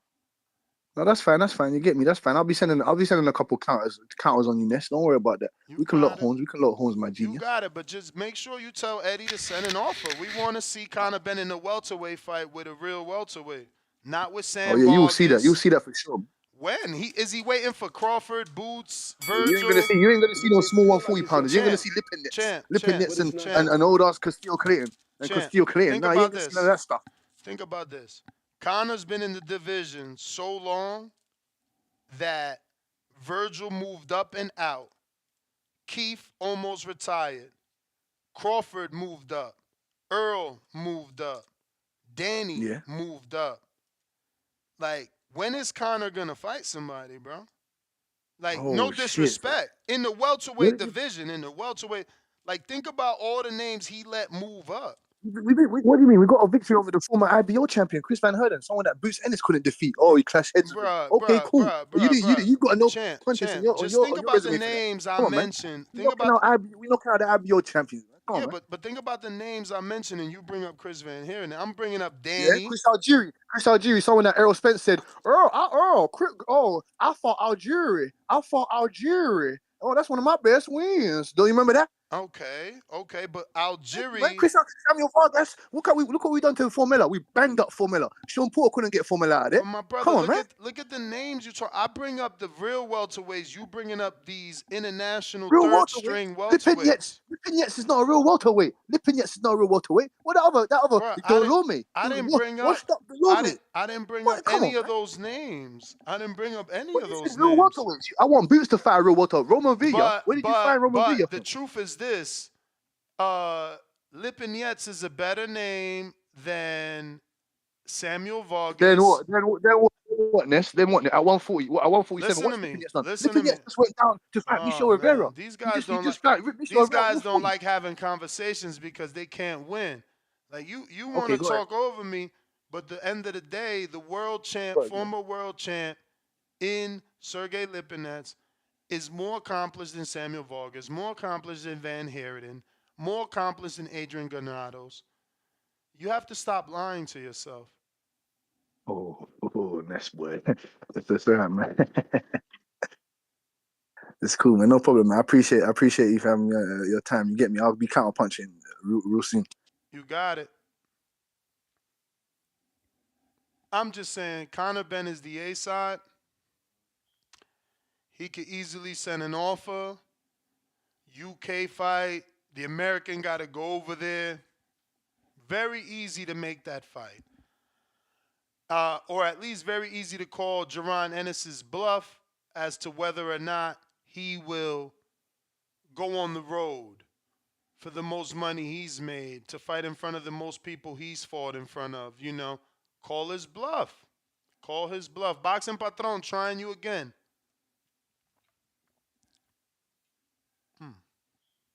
Can you hear us? What up, champ? Hey, what's going on, man? Chilling. Yeah, hey, bro, with that those Benavidez numbers, bro, I don't know if they're real or not, man, but I thought it would do somewhere like around 80 to 100. You know what I mean? Some people just born under that lucky star, bro. and that that popularity star. Tank. Ryan, Canelo. Mayweather's. What I mean? Some people are just have it, bro. You know what I mean? And I just Benavidez. I think even if he beats Canelo's ass, bro, I don't think he's going to be a big jump into that takeover boxing stage. You know what I mean? It's just Wilder, bro. Wilder's fucking. I mean, bro, I'd watch Wilder over anybody probably, man. And he just don't have that lucky star, man. Say what he fell 80, 90 this last fight. You know what I mean? It's just weird, bro, how that shit works. You know what I mean? Some people have it, some people don't. But with Ryan, bro, man, it's not though that he lost. Dude, I was one of the biggest defenders when it came to him when he was gonna fight Tank. Because I remember calling in, everybody was talking, oh, he's just a YouTuber, he's just that. And I'm like, bro, this dude could get down, bro. He's got all the skills, he's there. But it's just what disappointed me the most in that Tank fight, bro, is that the way he lost. And the way he lost, bro, was Tank kept telling him to his face for that whole press conference, through everywhere they went, online, ever. You just got a left hook. You got a left hook. You got a left hook. This fucker went into that fight with literally just a left hook. I wanted the rounds, dude. I watched it, and I watched that fight over. Yapu literally threw left hooks the whole entire fucking round. Not one jab, not one right hand, nothing. It was left hooks the whole round.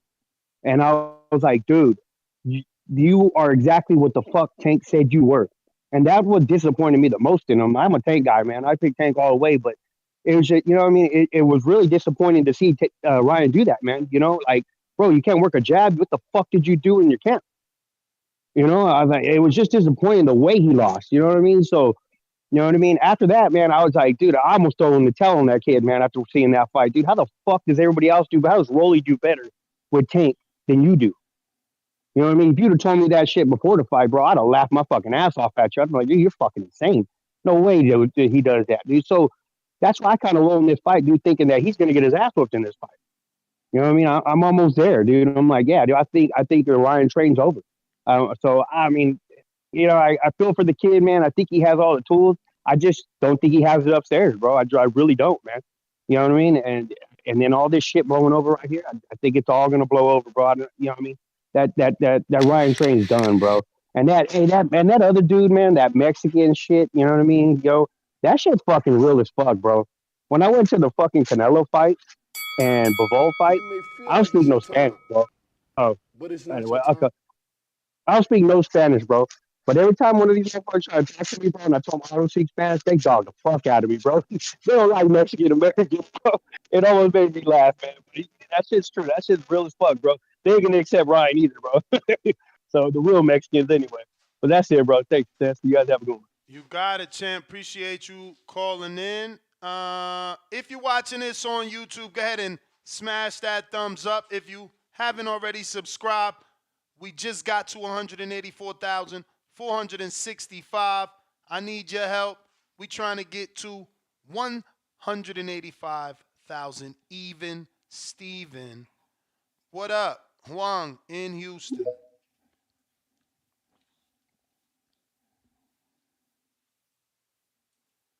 Huang in Houston, what up? Yo, what up, Ness? Man, let me feeling? tell you, that's very unprofessional. Bernard and Oscar, man, is like, bro, you think that's gonna attract somebody else to want to be a part of your promote, to be under your banner? Exactly. You gonna put me out, and people shit on Ryan a lot, right? And I'm not a Ryan fan, but you got to think about this. Kid's got a long amateur career, right? And it's really hard for a lot of people to, this is my opinion. I ain't no fucking super knowledgeable boxing scientist. But from what I see of those Cuban boxers, right, and why we don't see a lot of them, become great big stars, because that amateurs like pointing shit. That's why you see Kante style, like you say, slap, slappy, slap, right? Because they about pointing. They ain't about hurting you. And for someone like Ryan to come out of that and be able to, hurt you and stuff, and, that's a hard transition. Man, Ryan doing his thing. He fought fucking Tank. Yeah. People say, I didn't like how he lost. So he's supposed to be stupid. My rib hurt. I'm gonna go out there. Fuck it. Hit it some more and let it puncture my lungs so I die. The fuck out of here. He's smart. His body is his business. It's his investment. Hold on, man. Shit. I can't get out there. The baddest motherfucker at 135 besides Devin Haney just hit me with a fucking rib shot. Fuck that. If I get another one, who knows what's gonna happen? You know what I mean? So, man, there's something else I didn't tell you about Ryan. Cause I've been listening to the calls now. Man, but nah, man, I really think that Bernard and Oscar doing a shit job. If anything, this helps Ryan. Hopefully, he can get out of his contract, go to court, and he's got a bunch of evidence that he could use in a civil court. Like, look at these guys. You know, they supposed to help my career, get me out this contract. But yeah, man, I don't like how they doing Ryan. And now I hope Ryan beats the shit out that guy this weekend, just to shut everybody up. You know what I mean? But Certainly that's all do. I got. TBV, man. Like and subscribe, man. Appreciate you, Nis. Appreciate you, man. Ain't no me without you, man. Thanks for calling in. Appreciate everybody tuning in during their work day. I got a brand new caller. Let's see if we're gonna connect. This is I don't even know what state this is. 971. Who's this? Where you calling in from? Yo, come back to me. Come back. I'm working. All right. We don't know who Jew is though. Hawk in Maryland. What up? Yo, what's up, Nas? TBB. What's up Good with morning. it? Ain't too much. I wonder if Espinosa's still cooking right now. I mean, he probably did you take him off the stove? I think he's still cooking. I love that, Nas. Yeah, I love that. That video didn't get received well though. I was hit up that people were told not to get on the show yesterday. Stop playing. Swear to God. Can't say nothing. But these dudes and this pull these big people got. But man, you just spoke the truth, man. It ain't no Yo, that's ain't insane. no other reason. Yeah, totally, bro. Well, everything you said was the truth, though. You know, so I don't know. But as far as that, I'm gonna go with Ryan. And I like what Ryan spoke his mind. He said what he had to say. He put it out there.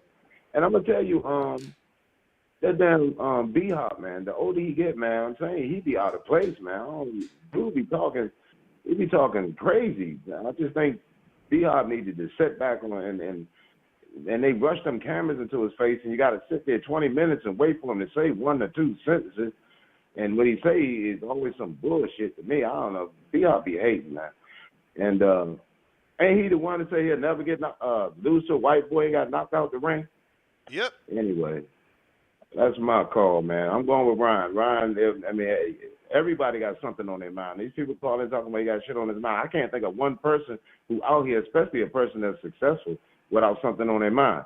So he everybody got something on their mind. So I got him winning. I'm going with Ryan. But that's my call.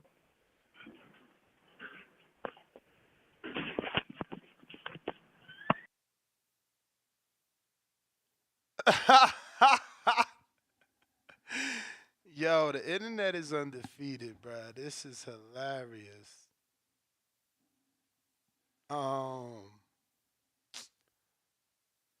Salute, bruh. Salute to everybody tuning in. Shout out, man. Appreciate everybody following us on Twitter as well. Yeah.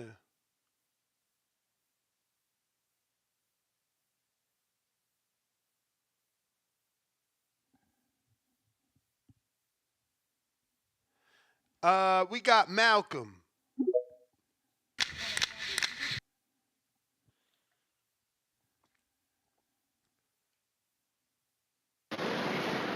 Yo, What up? What up? You hear me?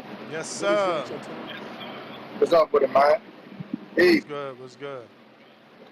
no excuses for Ryan tonight, man. I mean tomorrow. Ain't no excuse, man. I feel for him. You know, I feel for what for what he's going through, but no excuse.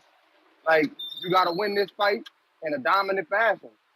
Just because, okay, when Tanky came in, he said he was hurt, but going into that fight, he was saying that he feel good. Just like his last interview, he was just saying, "Oh, I feel good, man. It's the best. I just one of the best I ever felt. This and that."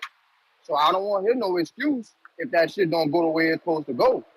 Just like with the Shakur on his other interview, Shakur was saying before the fight, it's the best he ever. He don't have nothing wrong with him. Like when he had the interview with Chad Ochocinco and they sat down in the ring and all that, he was saying, "Oh, it's the best I ever felt. I don't have no injuries. I'm 100%, nothing." But when he came into the fight, now he's saying he hurt. So it's like no excuse with that shit, man. Like you gotta come and handle business, man. So if that shit don't look good, I don't want to hear, "Oh, man, I'm still hurt. I got a bruised rib. I got this. I got that." Man, just fucking go out there and handle business. And I wanted to ask you about that. How you feel about the new division that they created? I don't know if that shit real or not. Yeah, But how no, you it's feeling about real. that? It's real. They just copying off the WBC, WBC leading and they following. It's another division now for them to get more money, so they not stupid. It was only a matter of time. Yeah, I like that, man. I ain't gonna cap. I like that because I feel like what Wilder fight at? What Wilder be like 215, 220? Yeah. So he gonna be in that division now, basically. If he want, he has said in the past that he's not going down there. Damn. So he gonna take them heavyweight fights regardless. Yeah, because that's how some people gonna feel like you going to a division because you saying they too big for you. I mean, them motherfuckers is too big. Not for Wilder. Man, Fury was too big, man. Like I feel like if Fury was around like 245, 230, Wilder gonna get him. But at that weight he coming in at like 270 and 280, man, that shit too big, man. That's almost 70, 80 pounds on you, bro. Like I'm not saying he isn't. I'm not saying that it's bad, but that shit just, man, that's a lot of weight, bro. You fighting somebody 70 fucking 60 pounds heavier. Like that shit gonna take a toll with them punches. But going down and seeing Wilder fight somebody that's his size at 224, 220, 215, yeah, man, I feel like he gonna dominate that. He'll dominate that division, bro. But I don't mind him going down to that division if he had to, bro. I don't think that's gonna look bad on him, in my opinion, because that is his real weight, and that's guys that's gonna be his size. But fighting up, that shit gonna just make him look like more of a dog, though. So I understand both sides, depending on which way he wanna go. But shit, that's all I had, though, man. You the man, champ. You the man. Have a good day, brother. You too. Stay safe. We got Benavides Promotions. Can you hear me? All right. Can you hear me, Ness? Yep. Okay. For the fight tomorrow between Duarte and Ryan, man, definitely tomorrow. Duarte is definitely gonna test Ryan's heart. That's one thing. He's gonna test his heart and his will.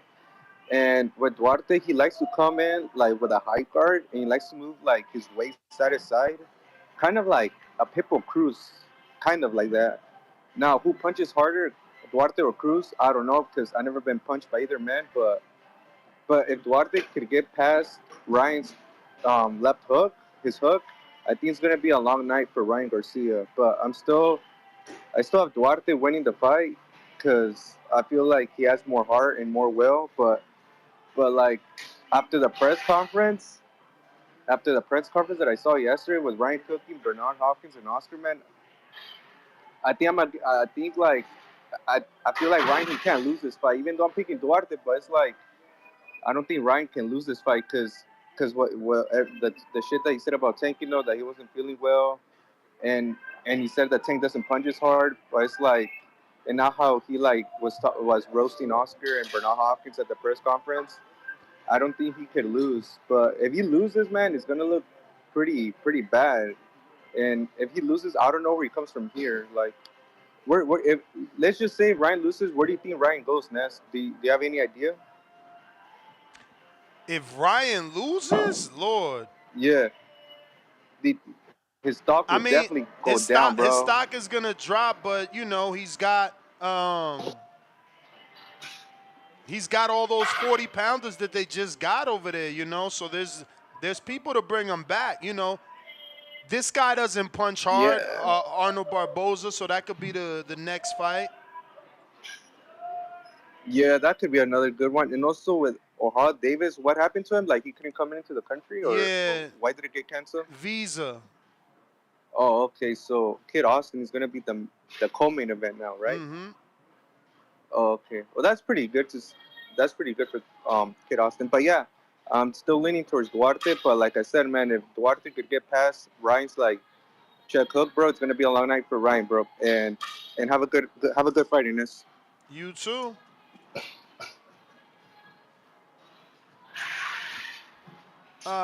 Let's see who we got here. Yo, don't forget we got Red Owl boxing tonight too, right? Yup. Mia Ellis, the daughter of Kenny Ellis, is fighting. My boy Hakeem Cheatham is not fucking. I mean, Akeem Cheatham is not fighting fucking bullshit. Fucking got scrapped. He got hurt. Let me see who's on that Red Owl. I don't really know them dudes. I only know Mia. So we're going to look up her name and find the card real quick, give y'all a screen share. If you have the zone, it's part of your package. And reminder, if you have the zone, the Haney pay-per-view is only $60 on the zone, so don't buy it anywhere else, obviously, unless you want to lose or spend more. So this is the Red Owl card. Let's look this up. This is the event. Okay, so Giovanni Marquez is on here. That's Rafael Marquez's son. So he's back. He bouncing around. Mia Ellis is there. Malik Warren's on the B side. Angelica Rascon, she's trained by Ishmael Salas. So Mia Ellis in a tough fight, except Angelica lost her last two fights, though. And Ellis is a big girl. Like, statistically. Jalil Hackett's on this card. I feel like we know Luis Correa. Let me see. What losses you got? Okay, yup. The Concial fight and the Adam Lopez. Yeah, I knew he was. They used him on Top Rank. And those two fights, he didn't get stopped by neither of those men. Not that either are big punches, but, you know, durability, showing durability. I don't know anyone else on this card. Oh, wow, I'm sorry. It wasn't scaled properly. I don't know anyone else on this card, so that's that. You know, but I did want you to see who's on there. Omar Salcido Gomez? Let me see this guy. Omar, do we know you? Jose Nunez beat him at White Sands. I didn't see that. I'm sure Alex seen that. And that was his first fight in America, so he's getting back with another American fight. Who's his? Paco Damien. See who else we got, Mr. Paquito. Okay, Manuel Avila. That's about it that I know. Yep. Oh, wait. It's the girl fighter, right? Yep. We know Choi then. That's the girl. I believe that's the Choi that was supposed to fight Bumgarner. I mean, a decent little card for a Friday night. What you gonna do? Just wanted to let you know in case you didn't know. Now you know. The Zone has that. It's part of your subscription. We going out to Bad Girl, TKO.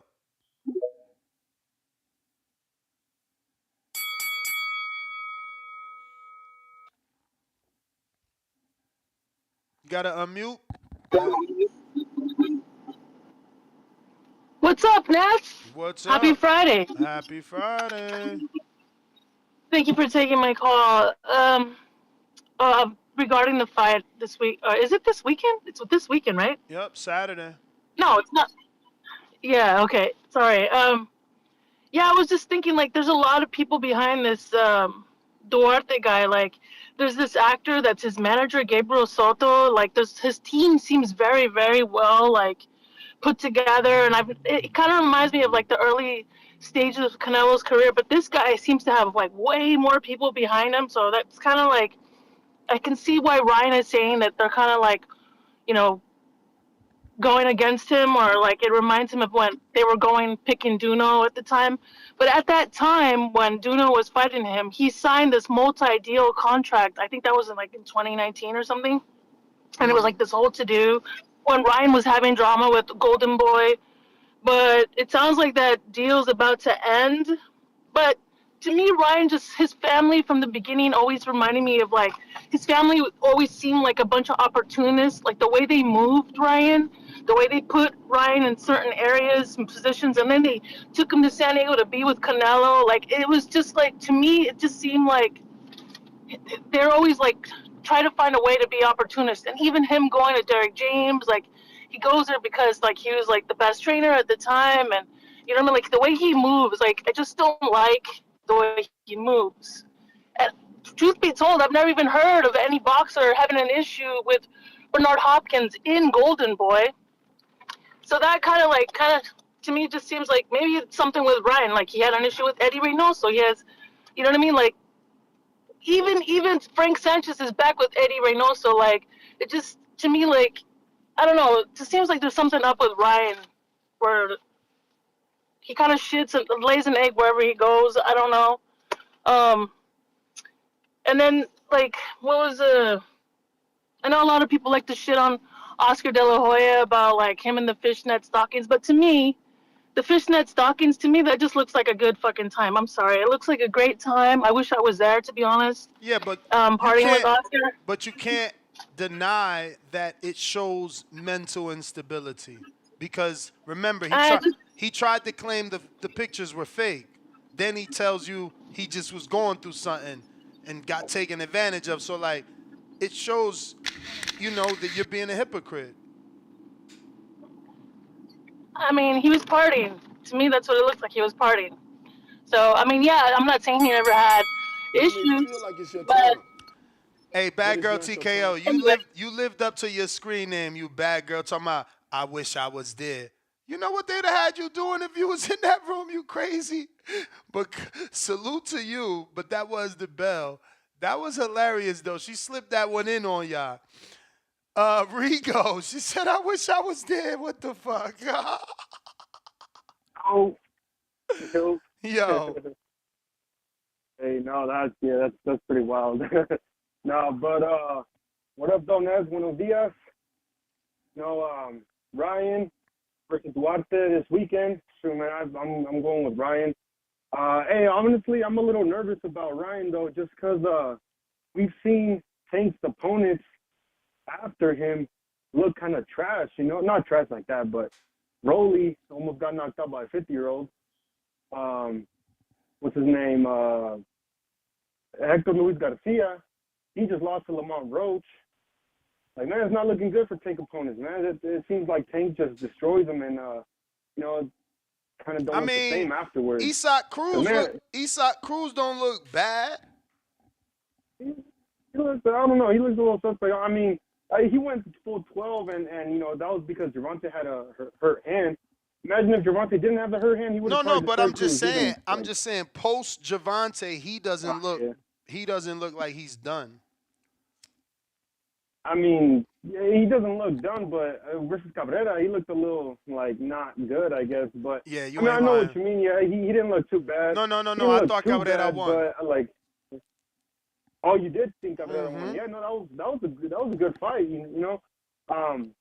But man, like, I don't know. We're gonna see how Ryan looks at this fight, man. Because Hector Luis Garcia, he was coming off of great wins against Colbert and Gutierrez. And then he fights Tank, and then he comes back down to 130 and just doesn't look like he was, yeah, like he was kind of like scared to throw and just wasn't, there. His timing wasn't there. He just looked off, and I know Bro, Ryan says that he's full. once you get hit, you scared to get hit again, bro.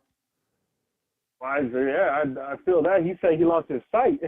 He said he lost his sight.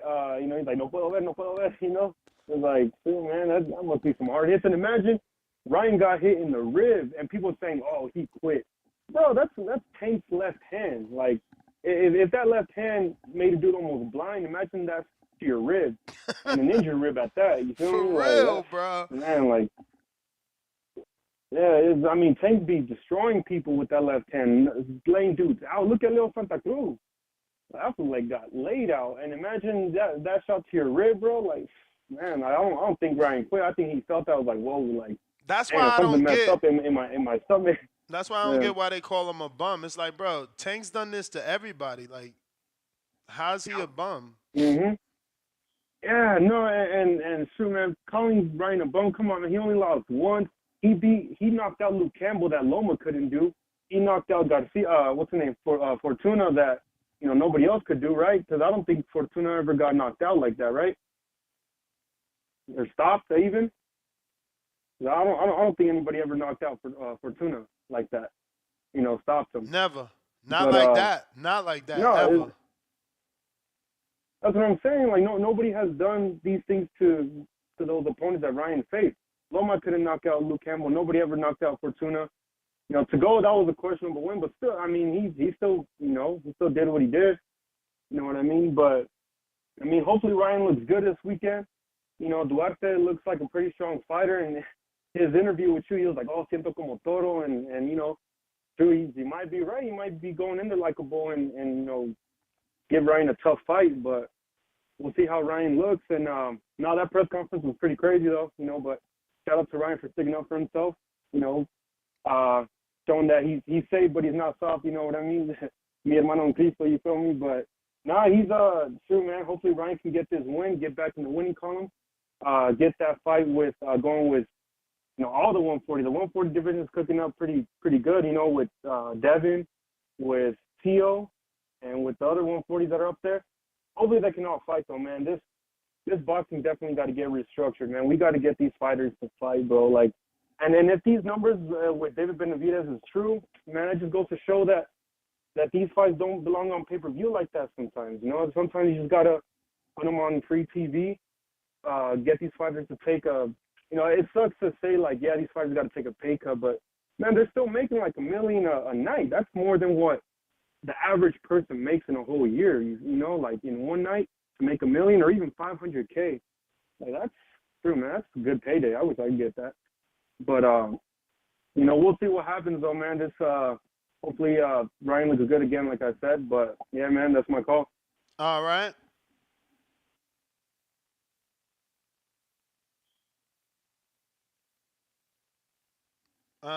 Let's see what we got going on. We got a counterpunch from Baby Joker. No te veo, Baby Joker. Baby Joker, I see you, but you don't see you. So what you gonna do? ¿Qué vas a hacer, güey?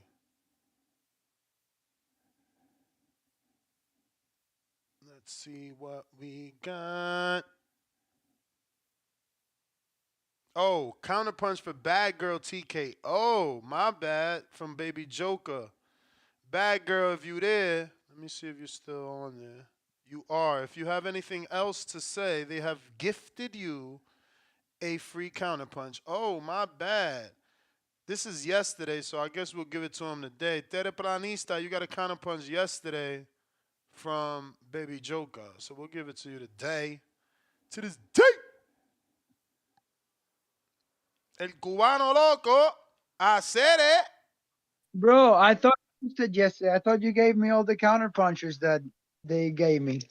I don't remember giving you this, but if I did, there you go. You It's got all good. lucky. You got Hey, lucky. man, I just wanted to say today, man, because like,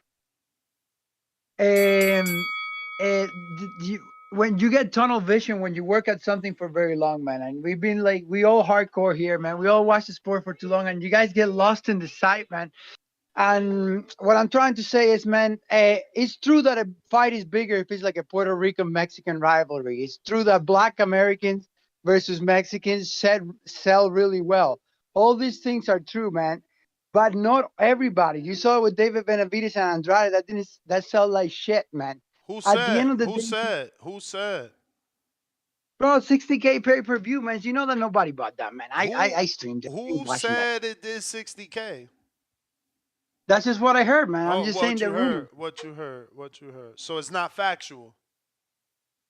Bro, either way, what I'm saying is, Okay. look, So you're spreading false narrative to make your Cuban fighter look we'll good. see, we'll see how many views. But do you know that David Benavidez is a lot closer in popularity to David Morrell than he is to Canelo? And I hate to be the guy like being happy that David Benavidez may have not done that well, because that's not me. It But is you you. guys with excuses about the numbers and popularity, you got me wishing that there was no popularity, so we could actually just watch the best fight the best. You just You being know a what I mean? hater. If he did well, if he got great numbers, you're gonna use that as an excuse for him not to fight Morrell, man, and ask Bro, Morrell who is Morrell, the excuse right? is still there. The excuse is still there. I can't wait till Morrell gives me my interview, bro. It's like y'all Bro, beating this drum. Like you do get know that like get Bad Bunny get versus mad, Shakira will make a lot of money on the boxing match, bro. but that's Get not mad at what Louis drives DeCubas, people. man. Get mad at your Cuban manager, Louis DeCubas. But He's you the need to one. understand that none of these guys are like a huge personality. David Benavidez, as much as you like him, he's not a huge personality. There are much He's a better better celebrities personality. out He's there. a better personality than anyone at Bro, 68. No but one at the, 68. that's the point. But that's the point. No The one at allure of a 68 boxer, has the only thing more that drives personality people than to the him. sport, bro. But the only thing that drives people to the sport is finding out who's the best. The point of boxing, the whole point of boxing, is to find out who's the best, whether at What is 168 your or whatever. name? What is That your is name? the What is your point, name? huh? What's your name? Alex, Alejandro, right? bro. You It's know this. Alex, right?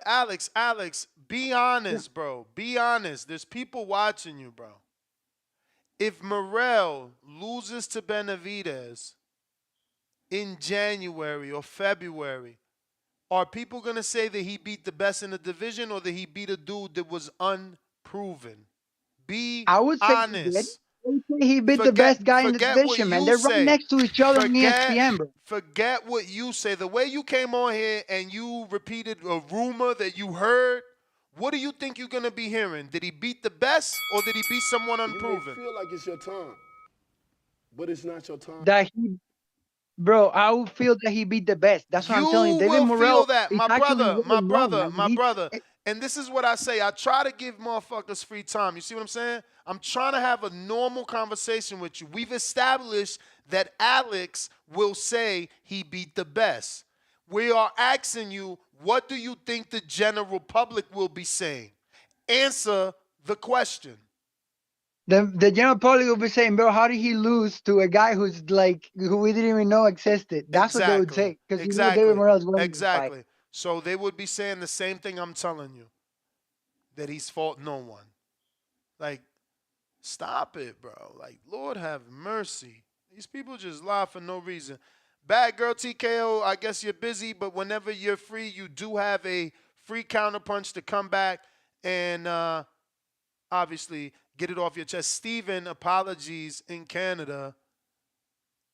But you also, okay, this is you right here. My bad, Steven. You the man, though. I'll give you extra time, champ. You the man. Yo, Naz, how you playing me, man? How you playing me like this, bro? Apologies, brothers. Never intentional. You know I'm a mother effing champ, bro. I'm a champ level, dog. You can't play me like this. My bad, bro. Again, my bad. Nah, I feel you, bro. But, yo, yesterday, that show was a motherfucking classic, bro. That shit was a classic episode. And I liked how you just sat back and you just let the community ask Bill, apply pressure to Bill. And, you know, but I noticed that Danny was a little bit nervous there. Danny was, like, shaking He was yesterday. wilding, He was bro. trying to speak for Bill. He got defensive. He was speak for wilding. Bill. Yeah, he wanted to speak for Bill. He's I'm like, weird. yo. That shit is weird.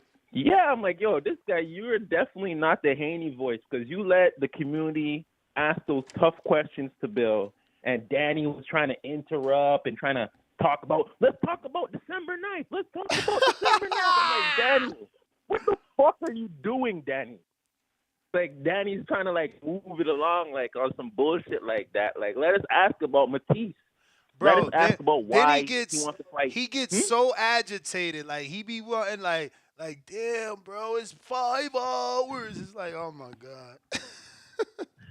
It's like, yo, he has no energy for 9 a.m. and by 2 p.m. on the East, he's trying to protect Bill. Like, Bill's like, no, Bill wanted to smoke. Now, Bill was dodging some of that shit, but like, yo, I'll fight Gordo at 147. Like, nigga, if what's his name wins next week, you guys both got belts. You can make that fight. You know what I'm saying? But that was a classic episode. I'm glad, you know, the bread man. You got Sedasia Green. You got Bob Santos. Oh, yeah, another thing, too, Ness. When this betting show, you should have asked Bob Santos how the fuck you let him lose some money last week with Hector Garcia. I was trying to warn you. Lamont Roach was coming for that boy. And you're like, nah. You know what I'm saying? So I had to hedge my bets. I almost won, but I had the fight going the distance between Benavidez and Demetrius Andrade. But you know what I'm saying? It is what it is. But I'll be looking out for the betting show today. You know what I'm saying? What time right after this you dropping it? Yeah, 10:45ish. Okay, cool. It all In terms depends of on today's show, when this shit's over. nah, I feel you. Now there's a lot of stuff going on in the boxing world right now, but like I'm still buzzing off of yesterday's show. That shit was crazy. You know what I'm saying? Like that shit was crazy. But in terms of what happened at this press conference, yeah, that marriage is over, bro. Golden Boy and Ryan Garcia. It's just a matter of time until he's moving on because you could just see it. Like they're just frustrated with each other, and Oscar should have tried to mend that, like from April, when he didn't show up at the press conference, but it's not your time. To now. Like, you know what I'm saying? You should have already met up. It's like, it seemed like they didn't even have no conversation. But how do It was like, how do you mend something when the dude won't take your calls? According to Oscar, we gotta at least play devil's advocate, right? Oscar says he won't answer his calls. okay, that's cool. But B-Hop, if he's not answering his call, then be cordial and just be like, yo, just promote the fight. Don't be there trying to fucking, like, you know what I'm saying? That's Golden Boy's biggest attraction, Ryan Garcia. If you lose that, what you got? Virgil Ortiz and Jaime, like they're not even putting those boys in big fights. Like, you know what I'm saying? It's gonna be like how Canelo left all over again. They got nothing. You can't lose Canelo and Ryan Garcia and then think that like the zone is gonna give you the same budget that you got the previous year. You know what I'm saying? That don't work like that. You know what I'm saying?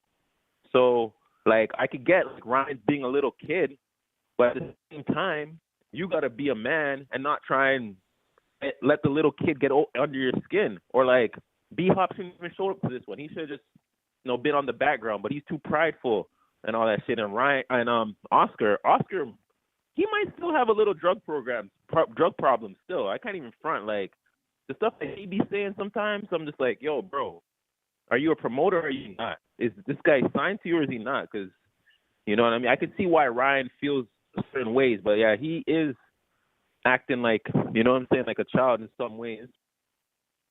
So we'll see what happens. His trainer, Derek James, he picked this opponent. So if Ryan loses, that's not going to look good on Derek James, too. That would be fucking hilarious, yo. Derek James picks Oscar Duarte out of all the ones that they presented him with, and he's like, he loses to that boy. What if he gets stopped again? That shit would be crazy. You know what I'm saying? And also, I was listening to Dan Raphael's podcast. He was saying that O'Hara Davis, the reason he had his visa issues because he used to be signed to MTK. And, like, because of that affiliation, they believe that was the reason his visa got a little hiccup. Like, everything was good, but they're saying when you're dealing with the government, you got to wait. You know what I'm saying? And I guess, like, his name got flagged or whatever. But apparently, he's going to be fighting. That fight is going to take place on the undercard next month for the Virgil Ortiz, whoever the fuck he's fighting. You know what I'm saying? So we'll see. But once again, we'll see what happens. This is like You a may one. feel like it's your time, but it's not your time.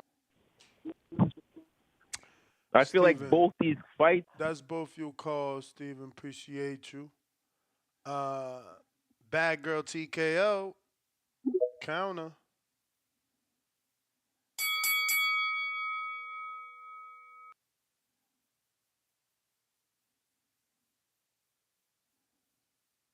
Bad Girl. If you're watching this on YouTube, don't forget to hit that thumbs up. It's going to help with the visibility of the show. Bad Girl, you might need to jump out, jump back in, because we're not hearing you.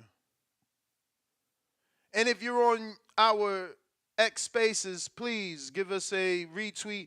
Yeah, you probably should jump all the way out and all the way back in, but let's try anyway. Unmute. Yeah, we can't hear you. So jump all the way out of the space and then come back. Like all the way out. Like leave the space. Come back to it. We'll get to you. We got Troll Beta. $50 Sweden.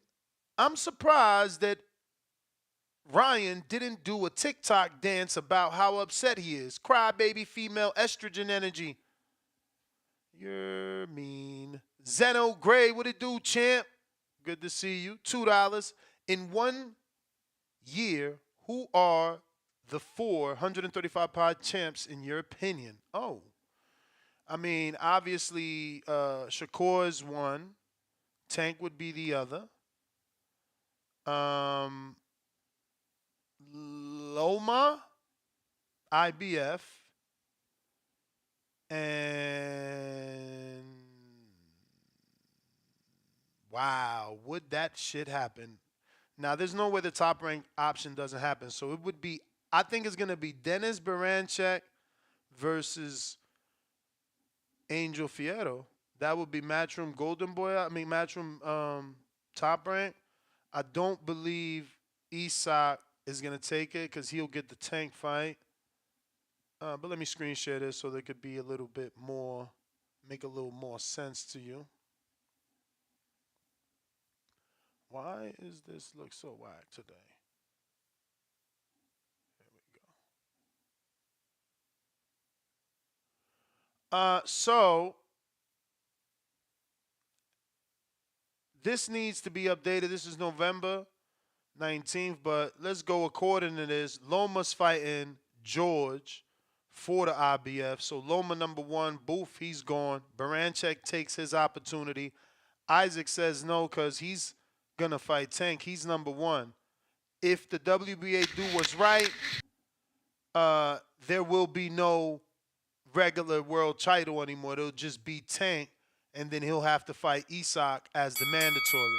You may feel like it's your time, but it's not your time. And it's in-house, right? So they'll do that, which leaves Shakur to fight Cepeda, which is what Oscar's been wanting, which means Baranchek will have to fight Angel Fierro, unless he says no, giving William Cepeda 2 options at 2 different belts, where then he may not face Shakur and instead fight for the WBO because the Shakur fight is tougher, which then gives Shakur, Murataya, and Jermaine as his 2 mandatories because he won a vacant belt. Because again, Isak won't take it and William probably goes to WBO. We got to see how these things pan out. Definitely got to see how these things pan out. Yes, the WBA created another division in between the cruiserweight division and the heavyweight division. It's called the Bridgerweight division. They're just following the footsteps of the WBC. Obviously, the WBC created that division, and they've been able to get more money from different people. Bad Girl, trying you again.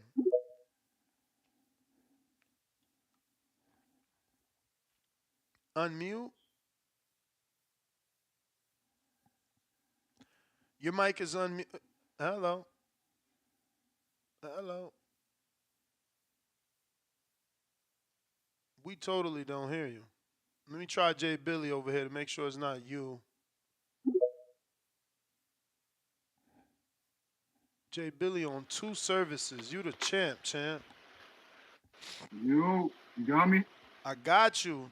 This bad girl is not connecting. What up with you?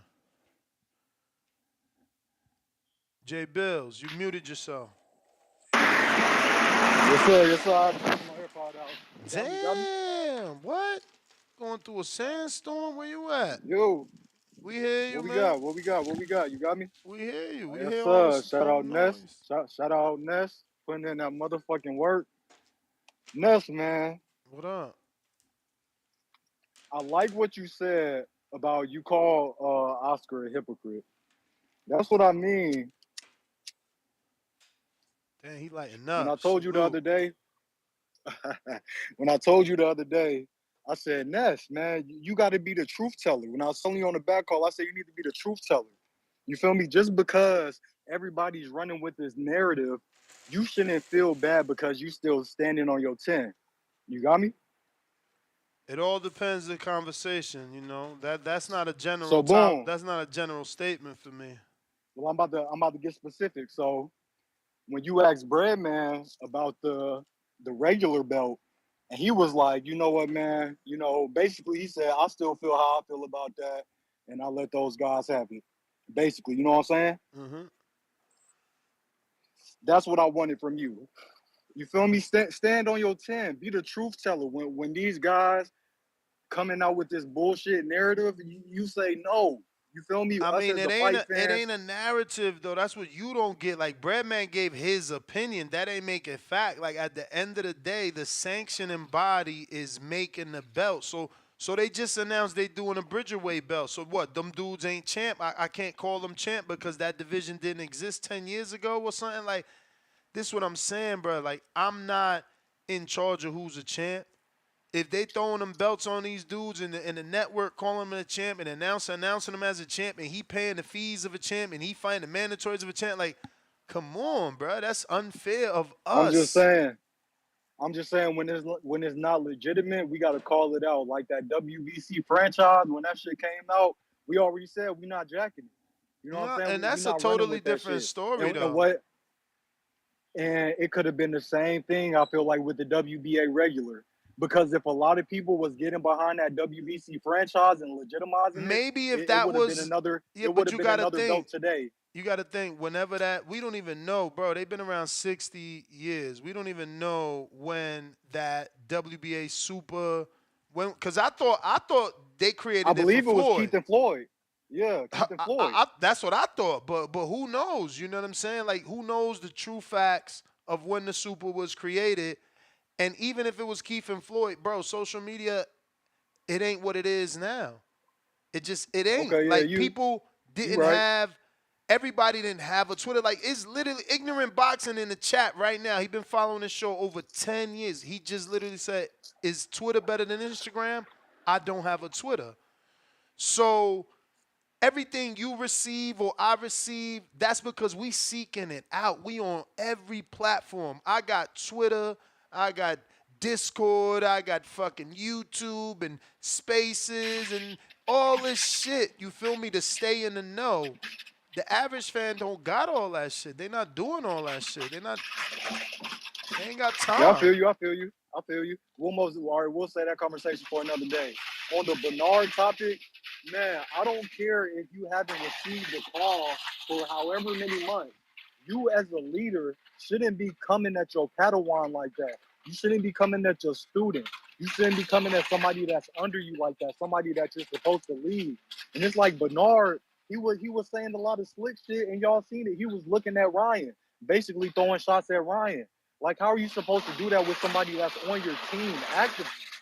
You feel me? Like him as a leader, I don't feel like he displayed, what he needed to display as a part owner in Golden Boy. You feel me? So what message is that gonna bring to other people that want to come into Golden Boy, especially when Oscar's saying, hey, if y'all don't have fight dates for PBC, y'all can come over here. The fuck I will. I'm not coming over there when y'all talking shit with a disgruntled fighter.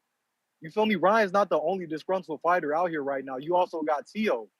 So it's like you gotta know how to move. And I feel like Bernard, he's still in that institutionalized mindset of, hey man, if you beefing with me, I got beef with you too. And it shouldn't be like that, man. It really shouldn't be like that. That all that energy he was coming at Ryan with, that shit could have been X'd out. Like, if he felt some type of way that y'all wasn't there for him after the Tank fight, apologize, man. That's your bread right there. That's your bag. So do whatever you need to do to keep the money happy, because he's gonna keep it flowing in. Who else on their stable is bringing the bag like Ryan? Tell me, Ness. Nobody. Exactly. So you feel me? They just need to watch how they moving. And shout out to Ryan for letting his nuts hang, man, because that was uncalled for and out of line. So yeah, man, y'all keep on putting in that work. Bad girl TKO, you was tripping about that. And yeah, Oscar is the last person that can talk to somebody about mental stability when he got gender identity problems that he's dealing with. You feel me? He's still a basehead. He's still off the coke. You can tell in the fucking presser. You feel me? So he needs to go to rehab and talk to a therapist before he talks about Ryan. And you keep on putting in that work. I'm gonna tap back in if I gotta say anything else. You also assuming, you assumed a Hey, lot. I see it. I see it. Ask Baby Joker. Baby Joker know the signs. That man is a basehead. You feel me? All jittery and shit on the podium, but I'm not Bruh, here to shit on him. he was jittery because of the shit Ryan was saying. You know what I'm saying? He's like, So, oh fucking so hell, bruh, he was already rubbing his lips and all the extra shit rubbing his before Ryan even lips. came. Rubbing his lips, you feel me? Cause his mouth dry, looking all around in the crowd, not blinking one time. I'm like, bro, what? How much did you do before you? Hey, I'm just saying. Bruh. I'm just saying. You gotta call it out when you call it out, Ness. You just need to Hey see the yo, sign. y'all funny because we as people from the inner city, we all know what a cokehead look like. And Oscar has got to be the most functional cokehead I've ever seen in my life. I've Okay, never good job. seen Yeah, I've you can never say that. seen any cokehead like this cleaned up, this on his business. I never seen a cokehead buy $18 million house. I never seen Ness, him. he's a functioning addict. I never He's a seen him. functioning I addict, never seen man. a cokehead bring his company back from failure So while you on saying just coke. because he did all that, he's not? Well, wait a Or are minute. you Wait a trying to minute. say he's Wait a not? minute. Wait a minute. History shows us that he got stripped of all his fighters because he was on coke. Somehow he built up a new stable. Somehow he created, in this generation, he created a $30 million fighter. Somehow in this era where he allegedly can't promote a black fighter, Kid Schofield name is popping, but you want to say he a cokehead. This is what I'm saying. This is why our sport don't grow, because it's we the fans, the way we think and talk. Yo, I'm just calling it like I see it. I'm not knocking him for You being a ain't caught, cokehead. but I'm that's just what I'm saying, watch saying. what you say. But you ain't. I'm just But that's saying, what I'm watch saying. what you say to But I certain people. literally said all that to prove to you that you not calling it how you see it, because how you see it, I see a millionaire. I see a mogul. I see a I see it. mogul. Me too. I see the same thing. I see a functioning addict. Nah. I see a functioning addict. Fuck out of That's here. all I see. Nah. That's all I see. You can function on coke just like that. You There's plenty crazy of as hell. there's billionaires that are functioning coke addicts, Ness. Man, you tripping. I'm telling you. But yeah, keep on putting in that work. I'm gonna tap back in. My man out here trying to act like coke is some sort of recreational drug, bro. Like, champ, you wildin'. Ain't nobody an addict on that level where the Oscars at, man. Not in my opinion. I mean, maybe I'm wrong. I mean, I definitely can't say that I have any facts to back it. Bad girl, unmute. Nothing. Why don't you try our Discord, because I don't know what's up. It's not working for you. We cannot hear you and only you. That's why I recommend you jump completely out the space. I recommend you close the app completely, then open it back up, then come to the space and try again. In the meantime, in between time, we got Carlos. Top of the morning, Ness. What up? Bro, I did that without the fucking Rolodex, baby. Oh, man. Yeah, showing And off. hopefully, yeah, man. Hell yeah. Probably it's a different strand, right? But what All up, though? right. Talk to us. All right, man. Out of everything I've seen, it's like I think Ryan. I mean, obviously they got beef and shit like that, but in the world of in the boxing world where everything's crooked, judges, refs, promotions, everything. Like, how about Oscar De La Hoya and fucking B Hop's friendship, dude? Where B Hop on Joe Rogan said that shit about Ryan Garcia, and De La Hoya didn't say anything in public like, hey, man, you're fucking up millions of dollars. He said, no, I'm going to stand, by my best friend or whatever they are. But at the end of the day, I think that they're going to have to split ways. But it's not going to be easy. If somehow Ryan beat the guys that they got out that Golden Boy at the same division, because I know they got hella heads right there. They got some good scraps, and I'm excited to see. If he comes out of that, then, damn, I think it's going to be a blessing in disguise. So a little optimism there for him. I mean, it's boxing, man. Everyone's fucking shady. Just like in basketball, and you're talking about millionaires and narcissists. What do you guys expect, That's my call.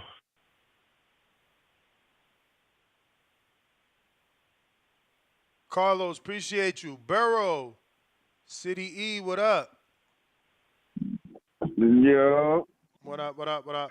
Yeah, man, with Ryan, man, I think Ryan. I think the problem is with Ryan, like, I think he feels like Oscar. I mean, never really believed him. They never really wanted to give him this tank fight that early. And which two things can be true. They was right. He wasn't ready for it. Yeah, I mean, the fight was ready to be made, but Ryan mentally wasn't able to take that fight. And, them being the Hall of Fame they probably knew that ahead of time. But I think Ryan probably been feeling some type of way since that. And then after the fact, you don't show up at the press conference, that just was the last little push he needed. I think the relationship was already thinning and on thin ice. I think that last not showing up at the press conference, neither one of them, that was the straw that broke the camel's back. You know what I mean? And I think after making all that money, we all get a little, once you're so successful, I'm pretty sure you can understand once you get successful in a way, you get a cockiness and an arrogance about yourself, and it's not. Sometimes it's healthy, sometimes it's unhealthy. I can't say for Ryan's situation, I ain't in it, but yes. For Ryan,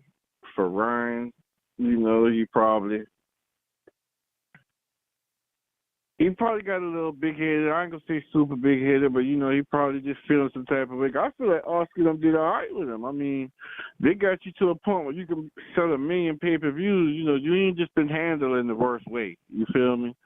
They probably was bringing you along, maybe not at the speed you would like. And if I run over next, just let me know and I'll see you to 5. Maybe they wasn't moving you along at the speed you had like, but, they was bringing you along right. They put you in position for a big tank fight, and you executed off of it. And whether you feel that they believe you or not, that's one thing. Feelings is one thing. Reality is another. You was in position for that fight. Devin couldn't get that fight.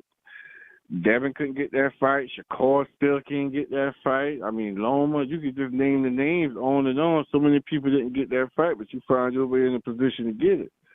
So, you got to give Oscar credit for that. I feel just like you, though. You can't be hypocritical, especially when you out here in sniffing coke at parties wearing spandex. I mean, a lot of people don't want to talk dirty and call it what it is, but Oscar's a powderhead. You know what I mean? He even got the look in his eyes. I mean, if you from the hood and you know this shit, Oscar's a flat-out powderhead. Like it's your time. I'm not trying to get that on me. He hasn't accomplished what he accomplished. Some people have different vices. I smoke weed, they smoke weed. Some people like to drink. You know what I mean? Some people like to do this, do that. Man like to play. He like to play with that booger sugar. You see what I'm saying?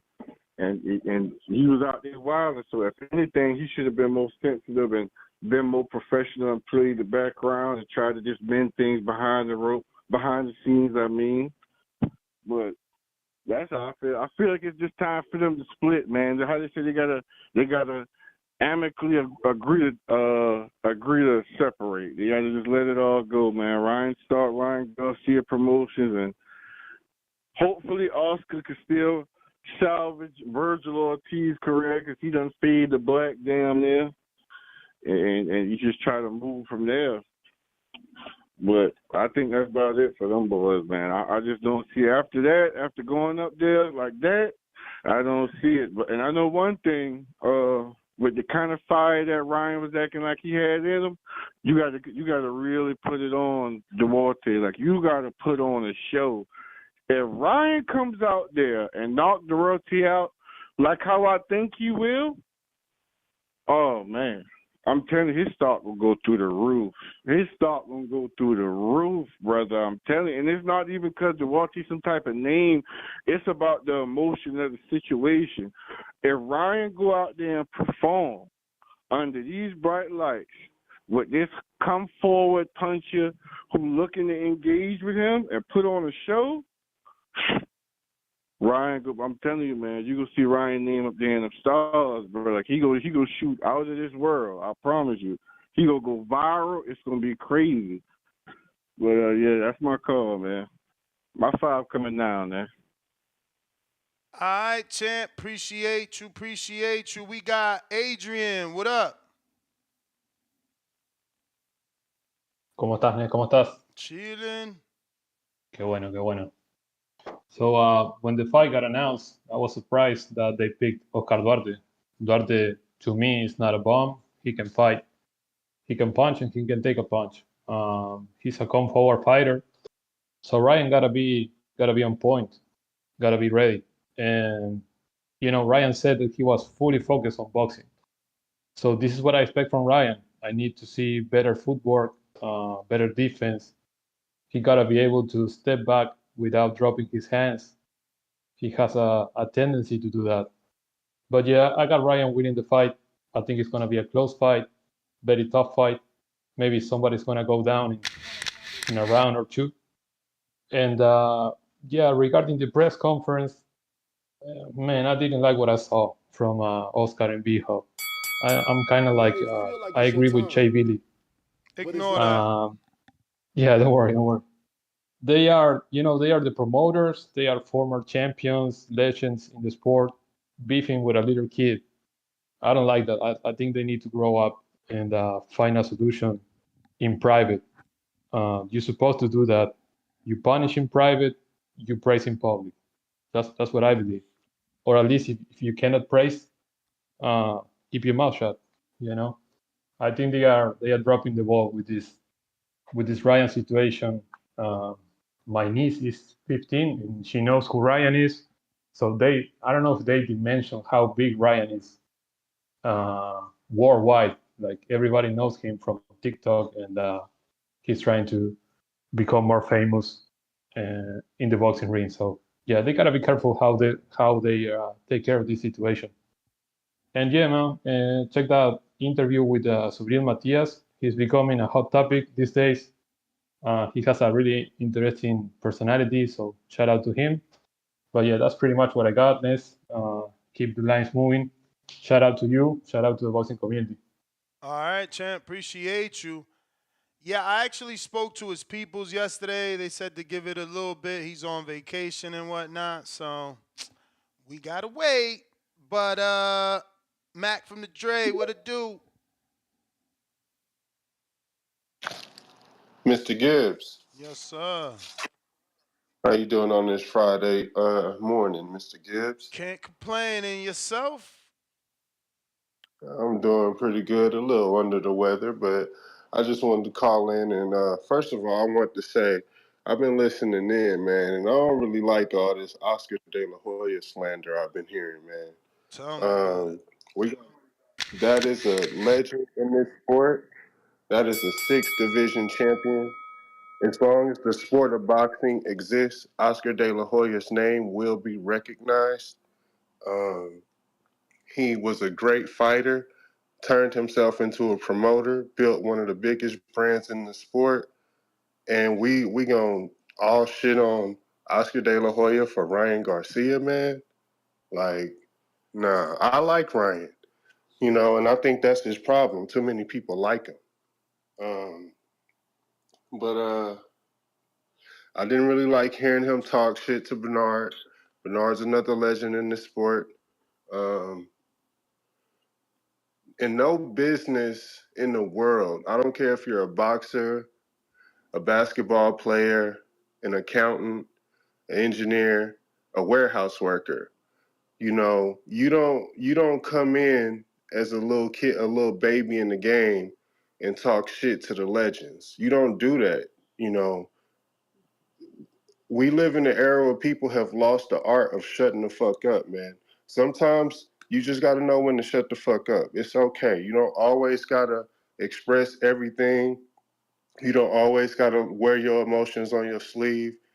There's a such thing as qualifiers, man. And some people are just not qualified to say certain things. And when it comes to Ryan Garcia, I don't want to hear him say nothing bad about Bernard or Oscar De La Hoya. They're both way better fighters than he will ever be.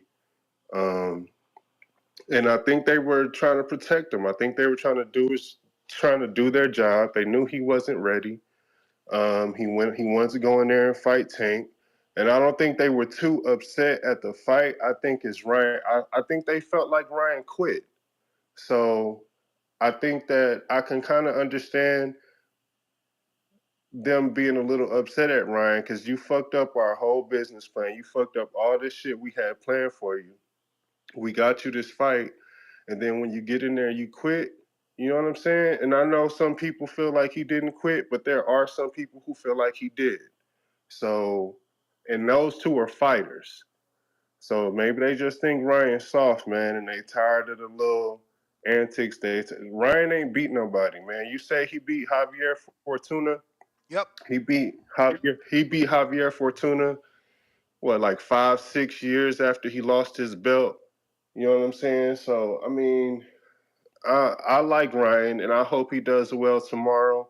I don't know the guy he's fighting, so I damn sure hope he does well because I would like to more good fights, but we got to put some respect on that De La Hoya name, man. That's my call. You may feel like it's your time, but it's not your time.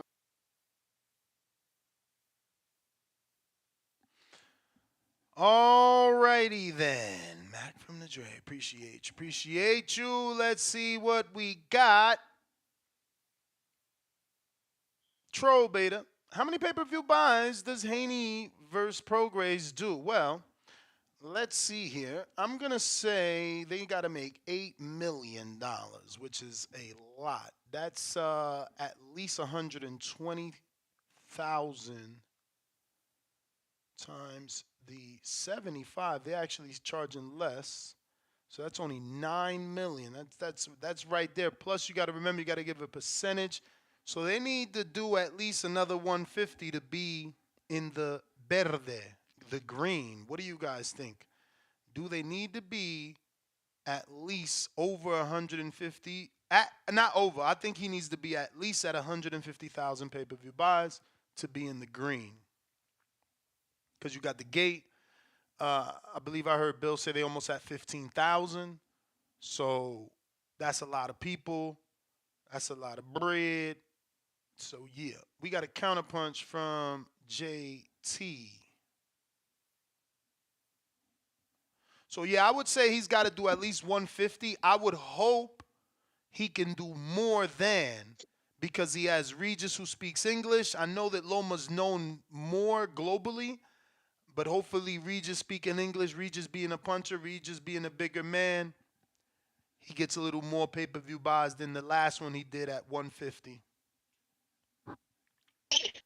Yo, Ness, can you hear me? Yes, sir. Yeah, what up?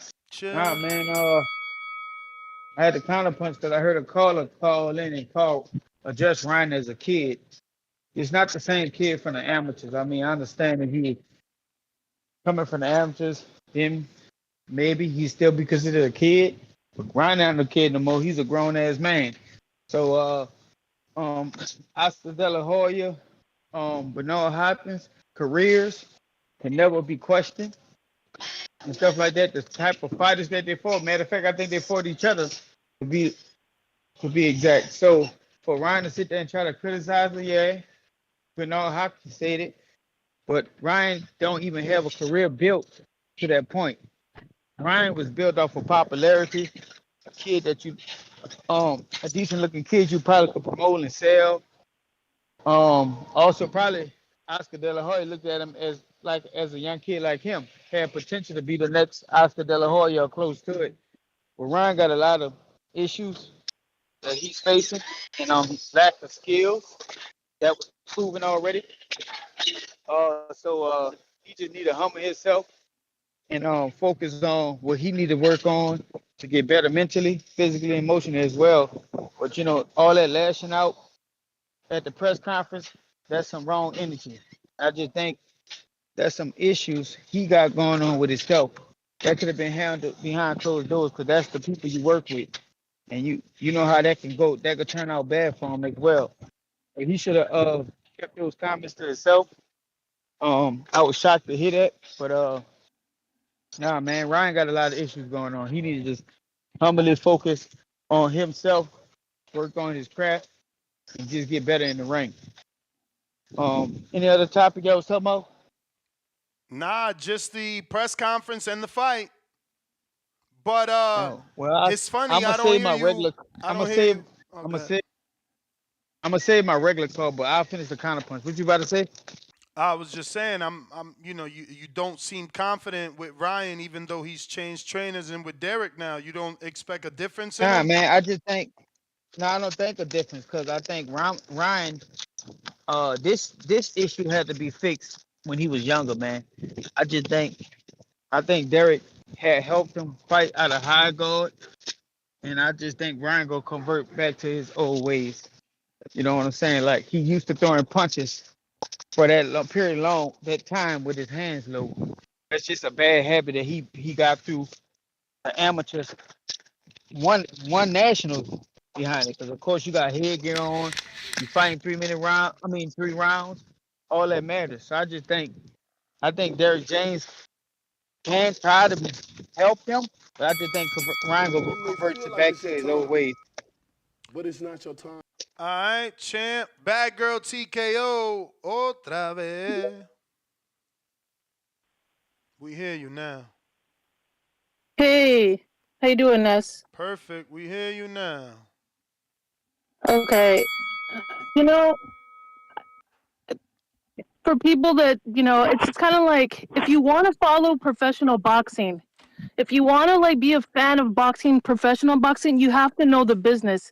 We all started, or at least I started, watching fights with my dad and stuff, and we liked the chingazos, and we were all watching, boxing. But then over time, you have to understand the business side of it to be a true hardcore fan. Now, with that, then you understand how boxing moves. Now, with that, to say that no one believed in Ryan Garcia and it wasn't Golden Boy is total bullshit. Like, if anybody believed in Ryan, it was Golden Boy. Like, there's an interview with what's his name, Robert Garcia, saying that nobody wanted Ryan but Golden Boy because they saw something in Ryan. Now, with that, like, in June, they were trying to sue Ryan because Ryan was doing some shit, trying to get out of whatever they had lined up, part of the contract that was dealt up in 2019. So they like, hey, here are the three people we're offering you. They picked somebody. It happens to be the Duarte guy. Okay. So I think this is what Oscar is saying, like, cuando le quitas un juguete, when you take a toy away from him, he gets all upset. And this is where all this shit is coming from. Okay, that's the way I see. That's the way I read this whole thing. Now, after the presser, what does the whole entire Garcia family do? Ryan's entire Garcia family, they all were like loving up on Eric Gomez, like Eric Gomez was the godfather. Like they just like kissed him, like hugged him, embraced him. Eric Gomez. I did So see that. I'm asking you, Ness, who runs Golden Boy? I would say Eric Gomez is more hands on day to day than Oscar, but Oscar is obviously the face and he is the owner. He's the puppet. That's it. He's the puppet. He's the face. He's basically what sells it. Like you think like Floyd when he came out, like he didn't know and he built his name. No, he had Roger and his dad already established names. When he first came into promotion, it wasn't like Floyd just showed up out of nowhere and built his name. No, same thing with Tank. Same thing with Ryan. They knew what they were doing when they put him with Golden Boy. These guys are giants. If I'm gonna bring my kid into boxing, I'm gonna put him in Golden Boy, somebody that can like, you know, when Ryan was fighting Tank, the reason why it was so huge along with Ryan's following is because, you got these giants standing there. That was huge. Having these guys all there, Mike Tyson, all of them all standing there. That was totally epic. And that's part of what we all fell for and loved and got excited about the hype. Because She got a call. You Showtime may told feel us like it's your time, can't call into the but show it's no not more. your time. did I lose you?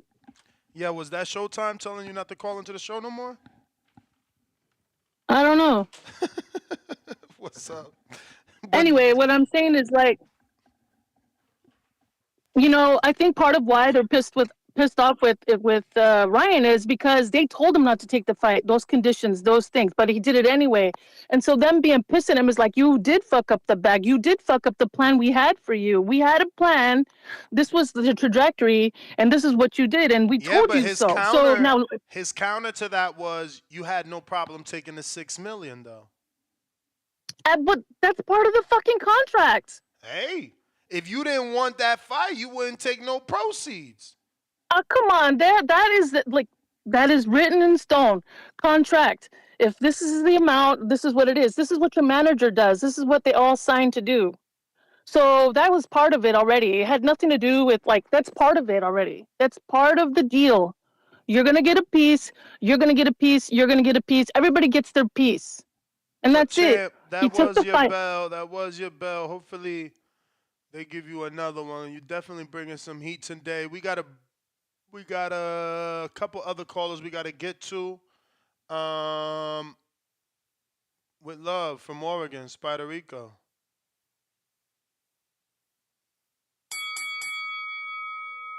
What's up, guy? Peace. What's up, everybody out there? This is Esteban from Oregon with love. Your neighborhood border warriors boxer. Yeah, I had to call in and take my crow. Let me get that. I was rolling with mines and Demetrius Boo Boo Andre. Oh shit. I am sorry. Are you okay? Are you alright after that fight? Nah, man, really, man. Because Demetrius taught me a lot from his past fights, and he taught me a lot in his loss too. And I don't think but Benavidez is stronger than him. It's just that his body type. He's more swift, and when you come with punches that fast, this is the velocity that's affecting his opponents. Because if it was truly was power, Muhammad Ali said when a man got power and boom, he touched you, he's out. Like, that's what dynamite power is. He's even in his shoulders and everything, he's not stronger. He's swifter. And it doesn't even look like he's training his upper body. All of his power is being generated from his legs. And on the opposite side, Demetrius Andre was disproportionate. When you have big shoulders and all that, your legs got to be able strong enough to hold it up. And clearly it wasn't because he wasn't mobile enough. But he did do some things where it was like truly Mortal Kombat. When he threw a 4-punch combination, then he ducked out of the one, stepped to the side, and was almost completely behind Benavidez and threw the left hand. Benavidez was ready and ducked it. And it looked like something I never seen before. It was really amazing fight for as long as it lasted. And yeah, I guess Ben Andre just got to go down and wait. It was too much for him. And I just was calling in to say that I'm still grateful for that fight, even though people hating on it. Morel guy, people calling in for Morel. Morel is not.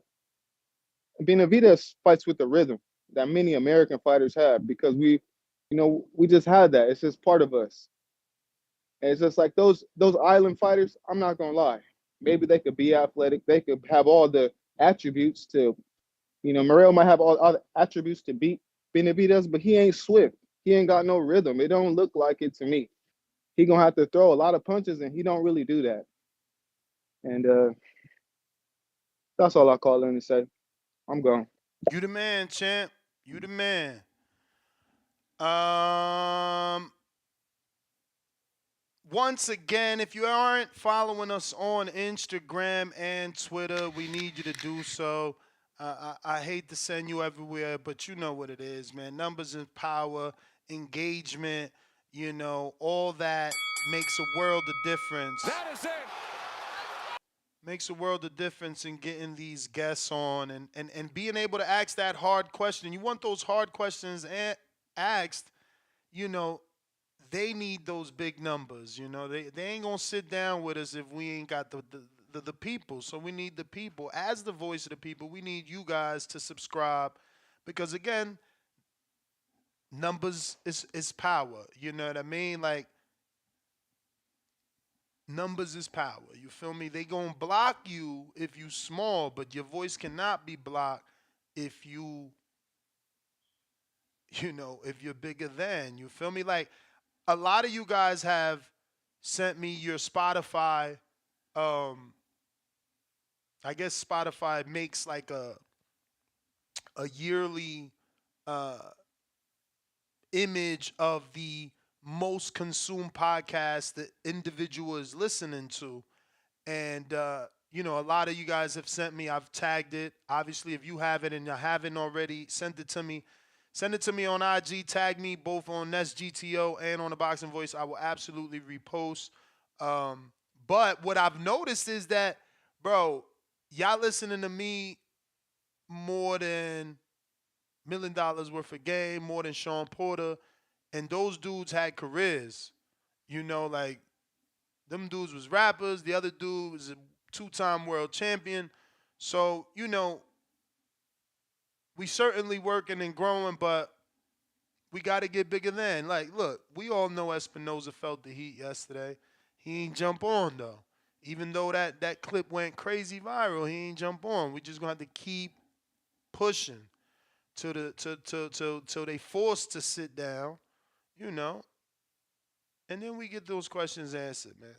Because there's so many things we would love to ask, Starting with, why we ain't got no Carmel Moulton fights? What the fuck is going on? Why can't we get that on the YouTube stream? Why can't we ask him why the fuck we got Steven Edwards for 40-something minutes versus any other fighter? Uh-oh. You got another counterpunch from El Baby Joker for Bad Girl TKO. 90 seconds. Baby Joker for Bad Girl TKO. Let me get to these calls here. If you're listening to this live, go ahead and hit that thumbs up. The number to call, 1-425-569-5241. Press 1 time to voice your opinion. We're going out to Lou Hop. What it do? Who next? Seconds. Lou, you there? Can you hear me? Yes. Can you hear me? Yes. So I was listening to that lady, and I guess she was talking about the Ryan Garcia thing. Yep. I think what she forgot to mention is the biggest thing with him was during the Tank fight when he got embarrassed. They left. They was nowhere near the press conference. She could talk about business and all, but it's supposed to be a companionship too. And he felt like it was nothing there. So, you can't fault a man for that. But I really called in to ask you what you think about a Williams-Zepeda in the Shakur Stevenson fight. Yeah, we just talked about that as a possibility, but, it looks like Zepeda may have two options, one with Shakur, and maybe if Fierro 10 seconds. doesn't take the fight with Baranchek, maybe an opportunity, William Zepeda Baranchek on Top Rank. So we have to see, does he get two options or does he just get the one? In terms of the fight alone itself with Shakur, bro, I don't know. I never thought I'd see a fight like what I saw. Zepeda punches hard. He throws way more punches than than the other kid, Santos, but he don't got the feet or the athleticism of De Los Santos. So will Shakur not fight in that same manner that he just fought? I don't know, man. I don't. Honestly, I don't know. I would just have to sit back and watch this one because of how he fought. Okay. Yeah, but that was pretty much it, man. Just Because, like, do you Carlo think? fought Do last you? question. Are you sure that William Cepeda could catch up to Shakur? Can he hit him? I mean, I think he'll be able to do better than De Los Santos as Okay. far as How much connecting better? and closing off the ring. How much better? I say probably about 35% better as far as when he cuts off the ring, he keeps the pressure on him. He don't let him escape. So no win in your eyes, or he gets the win? I'm not sure. If we see the Shakur we saw, a week ago, I could see Zepeda winning by decision. Oh wow. But I mean, Shit, if if we see Shakur, that I mean, Shakur, I don't. if you pressure him, How does Cepeda hit that Shakur? you cut the ring off. If you go back to the De Los Santos fight, when he cut Bro, him off when to the he ring, I cut think the it was ring a off, second. It was a second. Shakur was holding though. Anytime he got close, he just But held if you you. go back, I think it was a second. I think it was the second round. He De Los Santos caught him with a left hook, and that's when he went to clinching. But I mean, if you can fight outside the clinch, you don't get points for clinching. You gotta get points for hitting.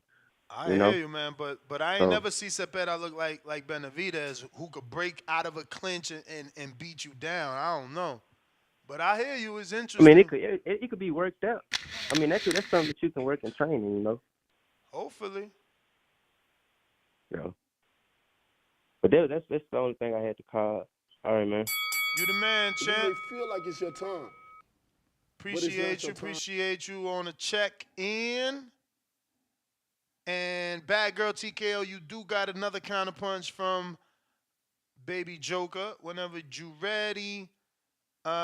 We got Troll Beta. No, we got that. Stevens, we got that. He says, Ness, you didn't see my counterpunch. What the fuck? My bad, bruvs. Barrel City E sent in his counterpunch.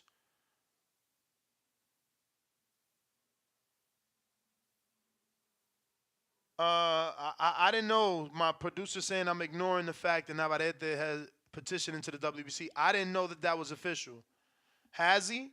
Has it come out? Have they approved it? Because I didn't know that was official. Plus, they got to approve it. Navarrete's never fought for a BC. He's always fought for the WBO.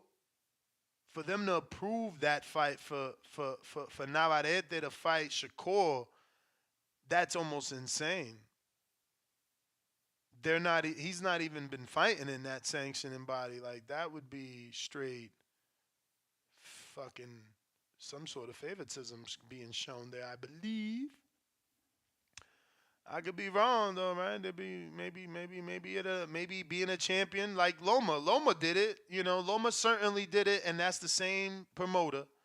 Loma certainly was only a WBO champion, and nobody cries about that. They like to say, "Oh, Canelo seen an opportunity when Benavidez lost his belt." Eh? They don't never say about Loma seeing an opportunity when that WBC was vacant and he petitioned, right? Didn't he do that? I could have sworn that's what he did. He petitioned to fight for it. So this looks like we got ourselves. This is possibly, let me see, is this a new number here? I believe this is a new number in the 313. That's Detroit. Who's this? It's Franklin Saint, man. What's up? Frank?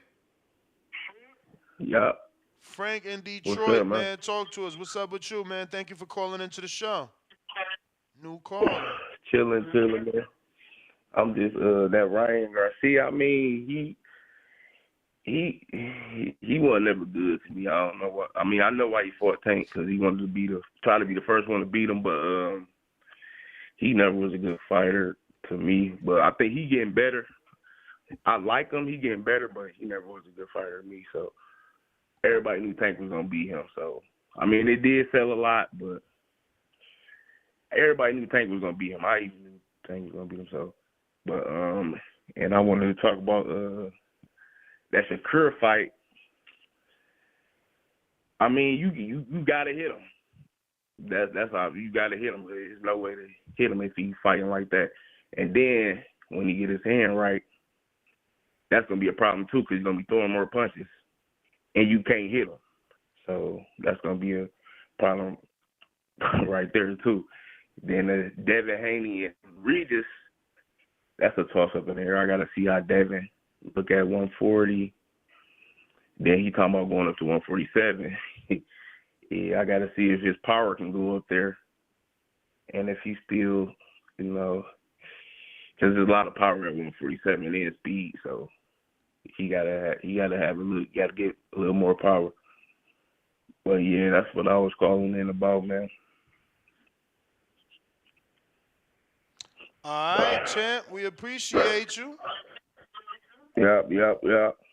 Let's see here. Who is next on the line? Going down the line. Who's next on the line? We're going out to,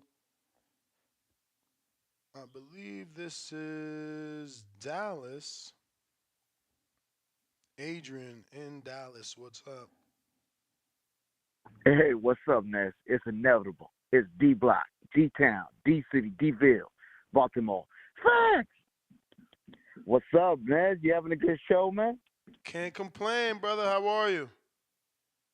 Man, today's my day off, man. Smoking me some green, hearing the show. I mean, you out here, you making the day go smoothly. You know what I mean? Thank you, So, bro. like they say in Baltimore with the Rise podcast, Smoothie King. I'm gonna tell you something, man. Ryan Garcia. You know what? I was just thinking about this actually, Ness. Just hearing it out from yesterday between Ryan Garcia, Bernard Hopkins, and Oscar De La Hoya. You think they learned something from bobblehead Tank Davis when he was talking to Floyd Mayweather and they were just trying to pump up the fight? Do you think this is what it's about since the fight is right here?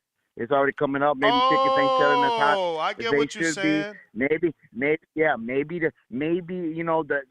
heat ain't there. You know what I mean? Like maybe they rising up the people to say, oh shit, we got to see this, and we got to see what Ryan got to say after he wins or he knocks this guy out. Or like they say, is this a step up too much for Ryan Garcia to the point where he just got through fighting Tank Davis, a hard punching hitter? What you got to say with that, Ness? Nah, man. I see what you're saying for sure. Definitely, Tank has had promotional buildup by having beef with, obviously the with fighter. Floyd. With Floyd, his promoter. So, is this a page out that book? This actually looks genuine. Oh, okay. Yeah, I mean, it looks like. I mean, Ryan. Look natural. You seen Ryan at that chair, bro. He was hot. He had the straight face. Even He the was face hot. off, like, bro, he's in karate mode. Like, you can see his body. He's like Bruce Lee'd out and shit, like trying to like flex. And I'm talking about the position of his flex. Yeah, I think I'm not trying to cut you off, man, but Nah. have you noticed that Oscar De La Hoya, man, he's been having issues with boxers, man. Look, Floyd, I mean, to a certain degree, left him without him and all his boxers back to Showtime, wherever that happened. And then we have Zab Judah. You remember? I think you were there, Nez, weren't you, when Zab Judah got locked in the basement or something like that? He got at it with Oscar De La Hoya. When I think he was gonna, I forgot who Zab Judah was gonna fight. Oh, but they in the fought right there at Barclay, yeah, he Yes, felt at the Barclay. disrespected. You were They there, kept right, him man? down. Yeah, I was. Yeah, I know what you're Yeah. talking about. He felt disrespect. He felt like they kept him downstairs. What fight was that for? Was that for Danny Garcia versus Judah? Fuck, who was it? Who the fuck was it? Yeah, it was Danny. Yes, it was Danny. Danny and Zab. You know what I mean? They had that, Danny's dad was talking all that mad shit. But anyways, Nez, what I'm trying to say is, do you think that Oscar De La Hoya as a promoter is not being respected as he should be because of his cocaine use, because of his pictures of wearing women's lingerie? Do you feel like these boxers out here are trying to say, I can stand up to the Golden Boy because the Golden Boy got his own issues and they ain't got nothing to do with boxing? What do you think about Nez? I'm gonna let you go like that. D Block, D Town, D City, D-Ville, Baltimore, stand up. I believe there is is a catchweight that we didn't know about in the Ryan Garcia fight. People are reporting that both fighters came in over the 140. They say both came in over 140 at an established catchweight that we all just found out about. Who do you think couldn't make weight to cause the catchweight agreement? Wow. Spooky. Spooky. What's up with that? These damn catchweights, I get it. There's not a title on the line, but this is just, I don't know. It gives off this lack of discipline vibe. I don't know, man. I'm just like, what up? My boy Two-Tone getting cooked on Twitter. They feel like he stole our content. I'm like, bruh, that was his call. You feel me? He was on the show. He got to talk to Bill. Dawn, what's up? Hello? Yeah? Oh no, I didn't press one. Oh, yes, you did, but I no was just worries. listening. No worries, no worries. No, yeah, I was just listening. Yeah, I was just listening in, but I'm basically the same broad that called in, so I was just listening in. I know I got a counterpunch, but I Okay, think I so Dawn said is everything I bad needed to girl. say. Yeah, Okay. told you that. You never believe me. No, I believe you. I just didn't, it ain't click. All right, Hey, no, then. it's good. So thank you. All right, all right, all right. So last call for calls. Let me see what we got here on Discord if there is any, and that is a no. Checking the counterpunches. Got to that. All right. Oh, Cliff last minute. What up? Yo, You. I didn't. That was quick. I like how you got to me. When can you tell when are we doing a betting show? So I don't I don't miss it. I mean, maybe 12ish or a little earlier. You know, Oh, this. we're doing it today. I mean, it's Okay. Friday. Yeah, hell, you gotta get done. Yeah, I don't. I feel like it'd be. I don't know, but all right. Bet. Damn, I didn't get. Yesterday was such a live show. And I worked third shift, so I don't know if I fell asleep or You if I just did. I never was went able. to you, bro. You was knocked out. I'm like, yo, I think he's snoring. Or I Danny was said that. That's crazy. I woke up and y'all was still fucking going, yo. Yeah, I mean, I work fucking hard. This shit happened. But I watched Devin's I Am Athlete. I watched he had a solo interview with the Zone and them too. Then after watching Devin do stuff like that, you end up just liking him more. Like you see how down to earth and how Bill raised a good young man. I just always like Devin more and more. The more I get of him, the more I like him. Pause. But and watching him work out on the beach, man, come on, it's a game. That's I play the game. You don't play the game, we know you don't play the game. It's a No, I'm game. not even. I'm not even like somebody literally reposted that part where Franchon Wig got knocked off and they tried to put it back on and they killed her right there. That's crazy. Yeah, that's a black girl's nightmare. But Holy shit, bro! The lady put that shit on like it was a baseball hat. They wildin'. yeah, it's crazy. Yeah, and Devin looked in great shape in that video too. He looked like he worked even harder than his partner. Like he was You out may doing feel them like it's your time, everything. I mean, that but it's dude not your is not time. on Devin's level yet. You know, he's like But 9-0. He's trying to get there, so the champ better be out working the fucking prospect. yeah, I feel you. I figure like in the ring you should be better, but when it comes to like running around and working out, I don't Nah, know if nah, nah, nah, necessary. nah, nah, nah, nah.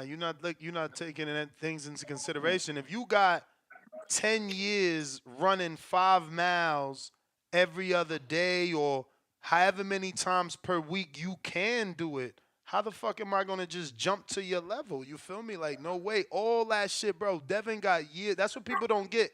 That's what's called experience. That's why Right, right. Shadeja Green said, no, like, I'm making weight. I'm ahead of weight because you start to you learn with every camp. You learn what to do, what not to do, what works, what doesn't work. You know. Yeah. That's that. I see. I could have admit when I'm wrong. You made some valid points, and it's that's why I think he's gonna be Regis. Like he looks like he don't fuck around. The nigga's locked in. He's going hard. He's pushing himself up them hills, and he's not taking nothing for granted. He still looks fucking hungry. I think he should be able to get him to go the distance and outbox this man.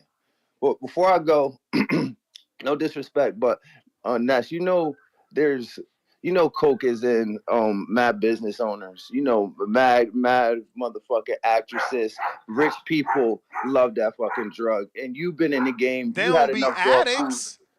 They don't Oh be no, they're not. addicts. They're My not man addicts, said but he they called them. party. He called Oscar an addict. So it's like you trying to Okay, tell me he's a functioning millionaire addict? all right, I got you. All right, there's the context. No, I don't want to call him an addict, but people party.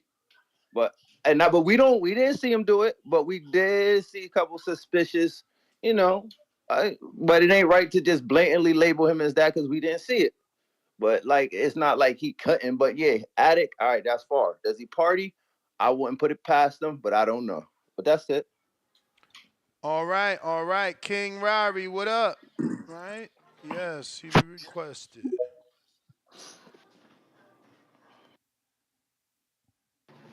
Yo, Ness, how you doing? Straight. Man, we on another live episode of the Boxing Voice, man. Y'all go ahead and like, subscribe, man. Do what y'all supposed to do. Get the likes up, retweet, repost. Another segment of Saving Private Ryan. Man, just going off of everything that's been happening. Ryan just need to go ahead and get up out of there to the best of his ability. Clearly, they don't believe in him. And like some of the callers already been saying, bro, like that is your golden boy. You handle and conduct certain things in private more so than you putting it out there for the world to see what's going on in your house.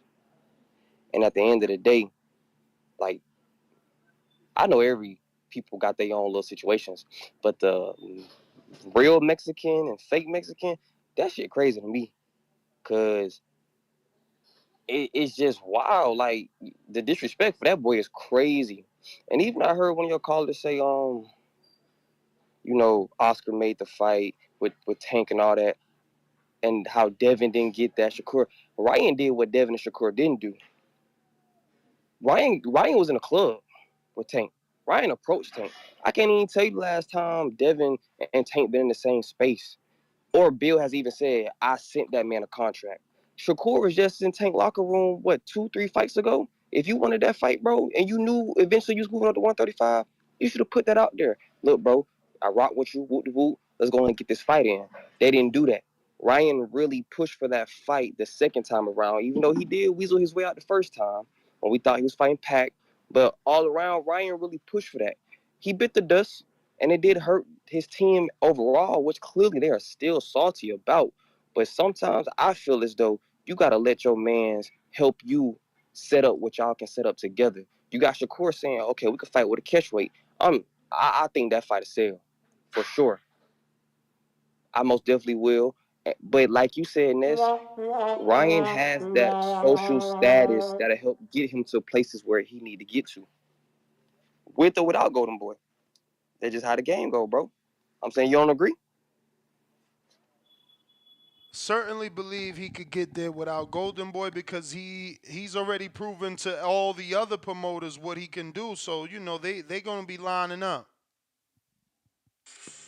Okay, hey, I'm just checking, man. Heard the sound go off like that. I'm like, dang, I thought I was saying the right stuff. But overall, man, y'all go ahead and like, subscribe, man. Do what y'all gotta do. Help the Boxing Boys get to 1 million subscribers, man. Next, you keep doing your thing. Shout out to you, Danny. Y'all boys be easy. Appreciate you, champ. Appreciate you. Discord still available. Twitter Spaces is available for those that wanna call in and voice their opinion. You may feel like it's your time, but it's not your time. It is not your time. We did have Trey in Omaha on the line. He just dropped off, so it is a wrap. Until the next one, catch me right here on TBV for the betting show in just a bit. Make sure you are subscribe and the notification bells are clicked so you get that notification when I do go live for the betting show. If you want to beat them betting odds with TBV, baby, we out.